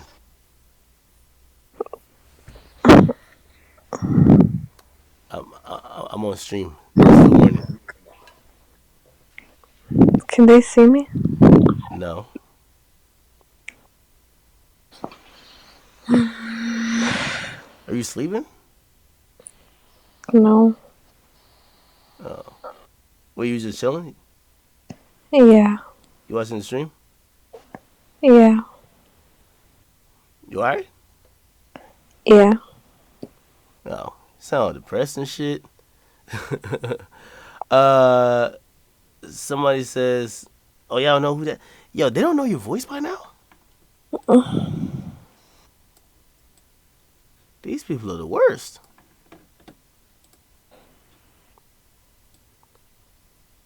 Somebody says, what the fuck? Somebody says this nigga called his girl on stream. Somebody says she's tired of me. Nah, man. What happened is I was cooling with her. I got her Chipotle earlier, and she probably got the itis. Correct? That is from eating Chipotle. Yeah, nigga. What you mean? I love Chipotle so much. Hey, be like that. Be like that. Uh, somebody says what? The heck? Yo, they be thinking of worse shit. Everybody's saying you got piped down. Like that's the only thing I be thinking about. The first thing. They said, what? All right. Everybody says stop caking. So I gotta ask you about some shit that is relevant. What was I talking about earlier? You were talking about how you're gonna play Fortnite with ugly guys. Oh yeah. Yeah. No. Oh, by the way, you were there. Yo, I quit 2K. I'm only a Fortnite player now. I'm done with 2K. Y'all won't see me on 2K till 2019. Done with 2K. I'm a Fortnite player now, and I'm kind of getting better. So I had to ask her who she was talking to when she was eating Chipotle. So I said me and her need to make a song. Yo, she got a song. It's some Spanish shit though. Ballet funk. Yo, chat, is this fucked up? So I went to the Dominican Republic. She's Dominican. And I ain't bring her ass, bro. I ain't gonna lie. Oh my god. What the fuck are they talking about?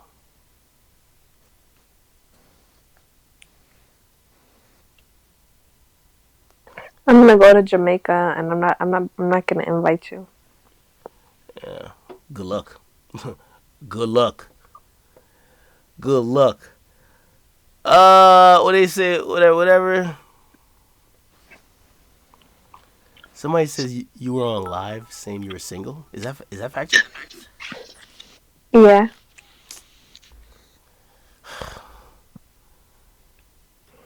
You single chasing.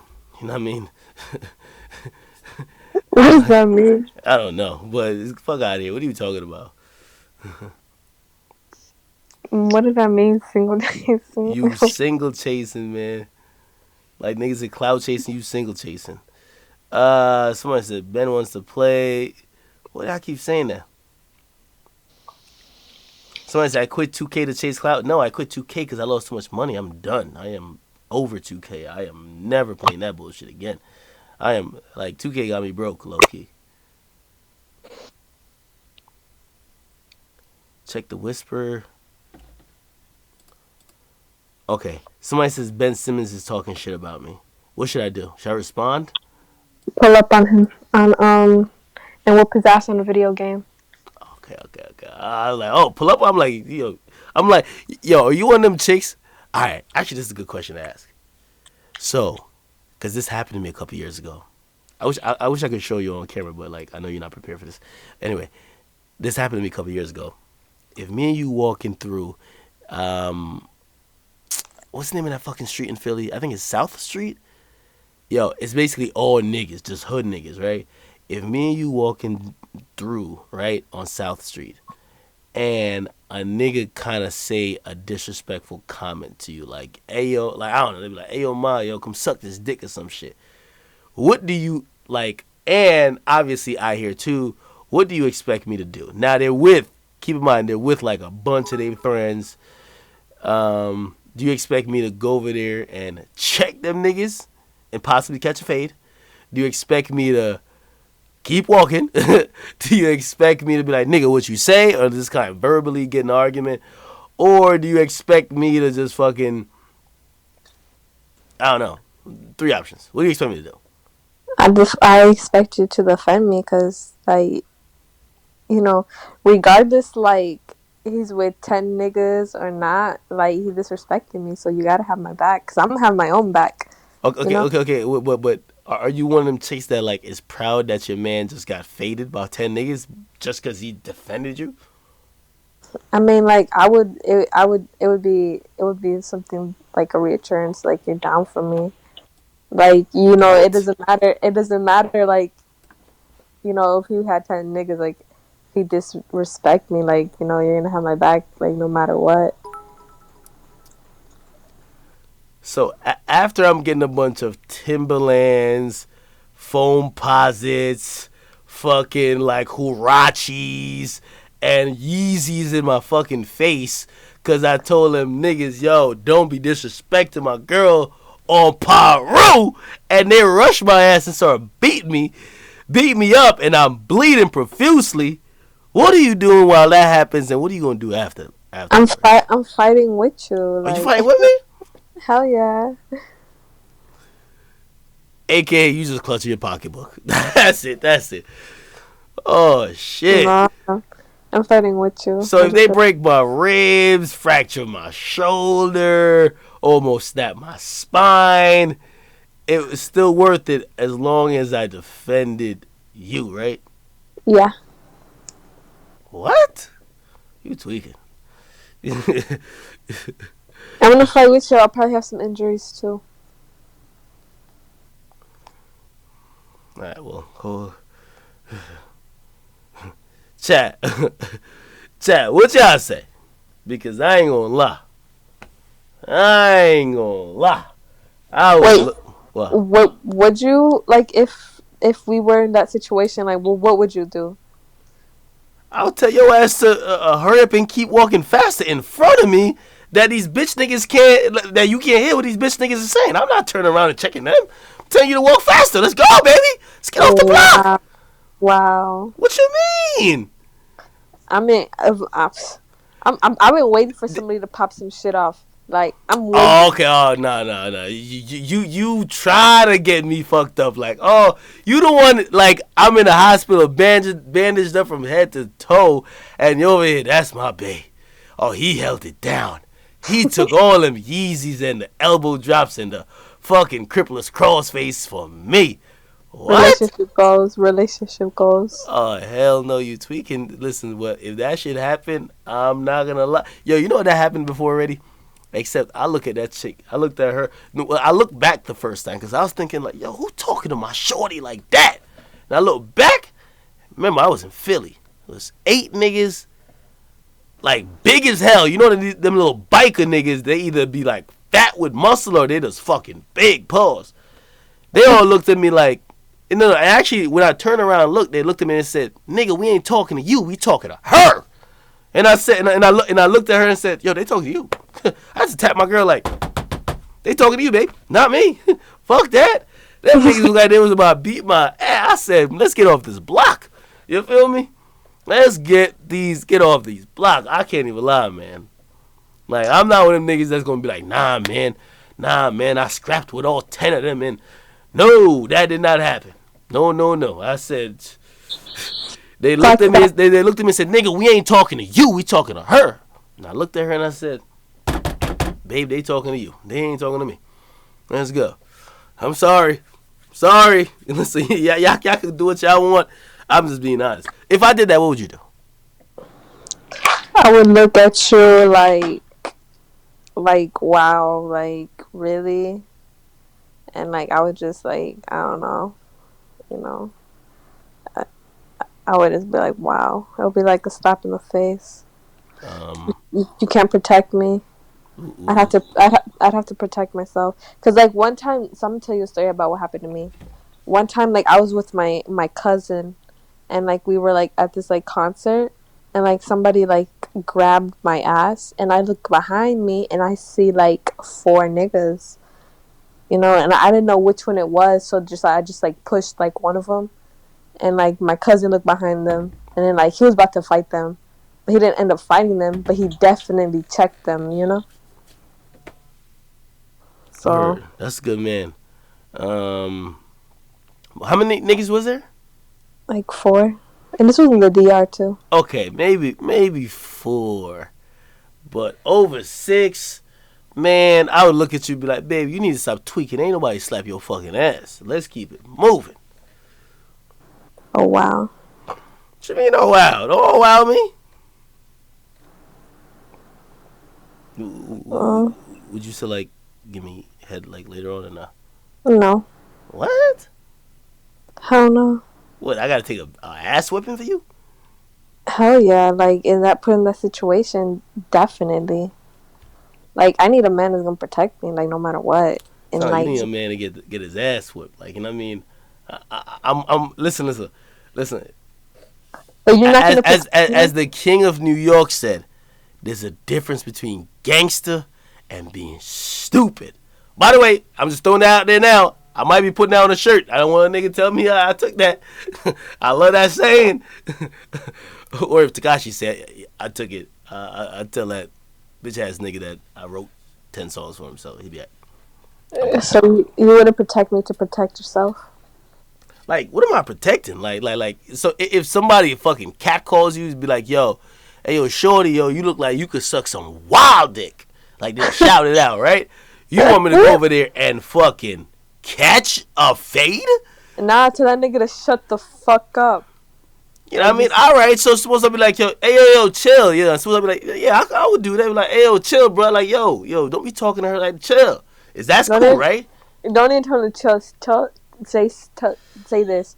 Yo, you ugly ass nigga, shut the fuck up. And then we keep on walking a little Okay, so faster. you're signing me up for this. You're signing me up to. Okay, okay. So you don't even like the non like yo chill out, bro. Like you don't even like that type of checking. You like the nigga shut the fuck up or you get fucked up. And they look at me like yo nigga who's you talking to? nah, chat. Somebody said I would probably say chill, bro, please. Chill, bro, please. Hilarious. All right. I'll reverse the situation on you then. Yeah, somebody said I can sim control your chick. Man, she could say all that bullshit she want, man.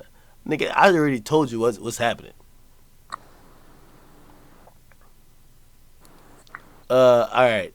So in the opposite situation, you know what I mean? I'm walking. I accidentally bumped somebody in the club, and a chick just mouths off, man. She started talking crazy on some shit like, "Yo, you a bitch.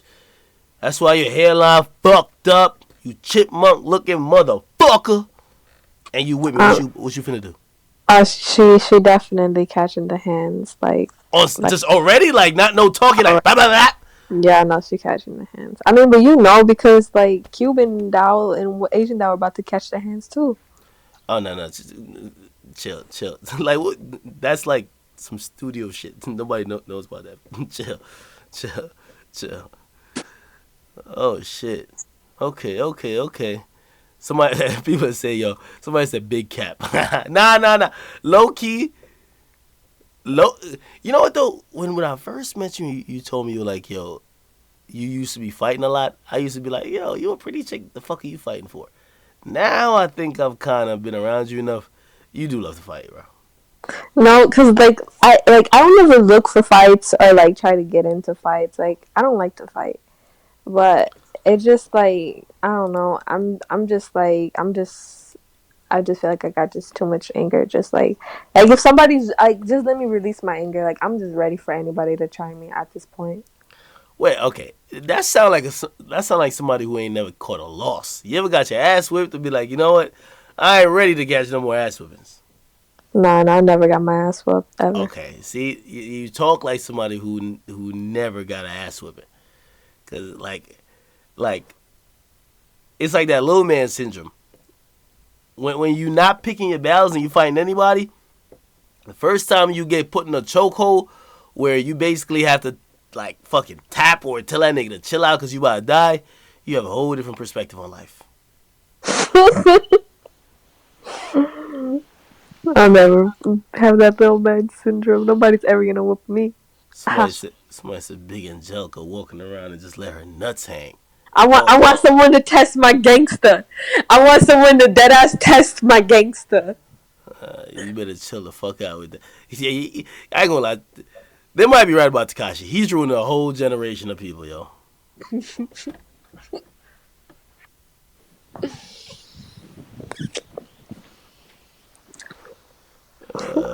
fuck? What the fuck are they talking about?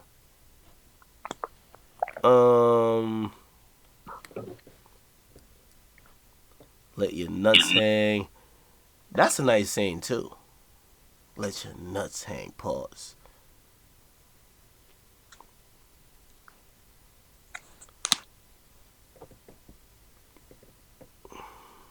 What? The Cuban. Wait, did you already tell the Cuban doll story on your live or some shit? Yeah, kinda. What'd you say? Nah, I just told them like the story. Oh, Like okay. my people who watch my live, those are like my best friends. Like they got my back. No, they not. Those are Yo, some yo, horn. spam GGX gang if you with the gang. GGX gang, GGX gang, GGX gang. No, there's just some horny kids trying to see you fucking naked. No, they're not. They dead ass support me. Alright. Listen, when niggas is horny, they'll act like they support you. They act like they your best friend. Nigga, they'll act like they love you. That's what simping is. Definitely not, cause like they watch my live like just like with my face in it, like you know, and then they fuck with me and I fuck with them. And they're my best friends. Oh, look at y'all. GGX I gang. love GGX gang. Like anybody who's part of GGX gang, like you guys are like my best friends. Like I fuck with you guys heavy. Okay. Alright. Somebody says this chat funny as fuck. Nigga says GTX gang is probably a bunch of niggas like just jerking off to you. Oh man, y'all is tripping.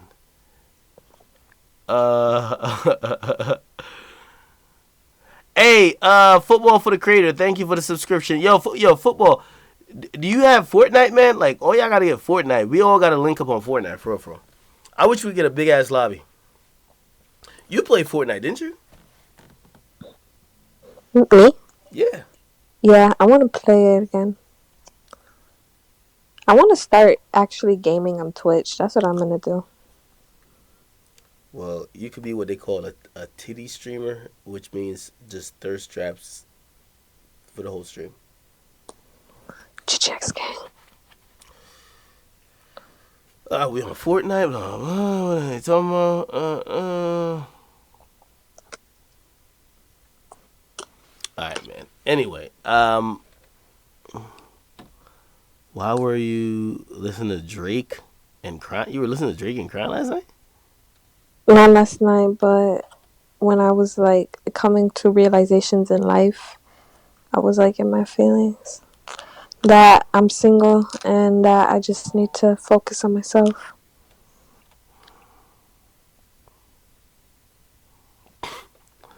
You were having epiphanies. Oh man, somebody said call Yachty and ask about the breakfast. Nah, man. Nah. Anyway, listen. I think I'm about to. Or do you have anything else to add, or you want to say to the people? No, I love GGX gang. I fuck with you guys heavy. Anyway, even though you're a lightweight, I was thinking, and the chat could decide on it if it happens or not. I was gonna do a stream with you in person. I don't think we've done a stream in person. Where, yo, do they allow you to like do fucking? No, they probably don't. Like make wagers where you gotta like take clothes off and shit like that. Even though I wouldn't be taking shit off, if it was just you. I heard of that. Probably not. But regardless,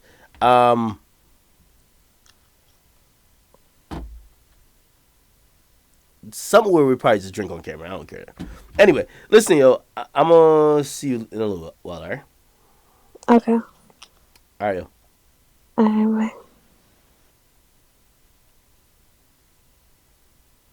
The fuck is this? Anyway, chat.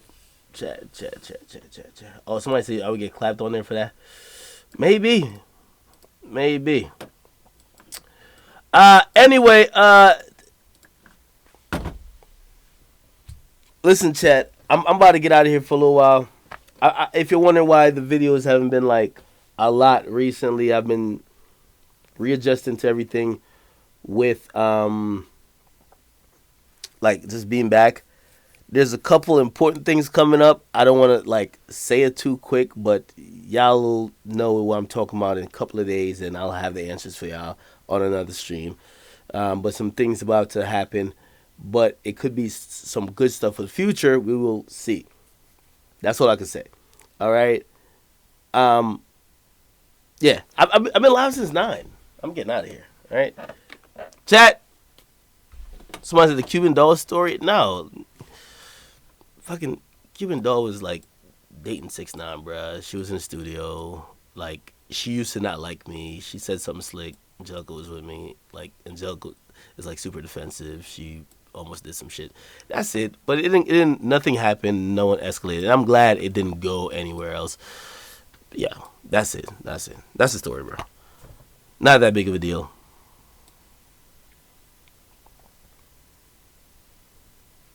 Okay.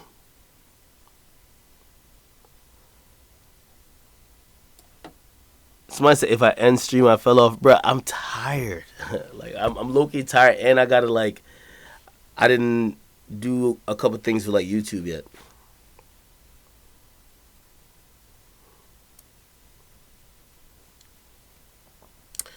Play Fortnite? I don't have the Fortnite shit here. Like I would have to stream at the other place where Angelica's at, truth be told.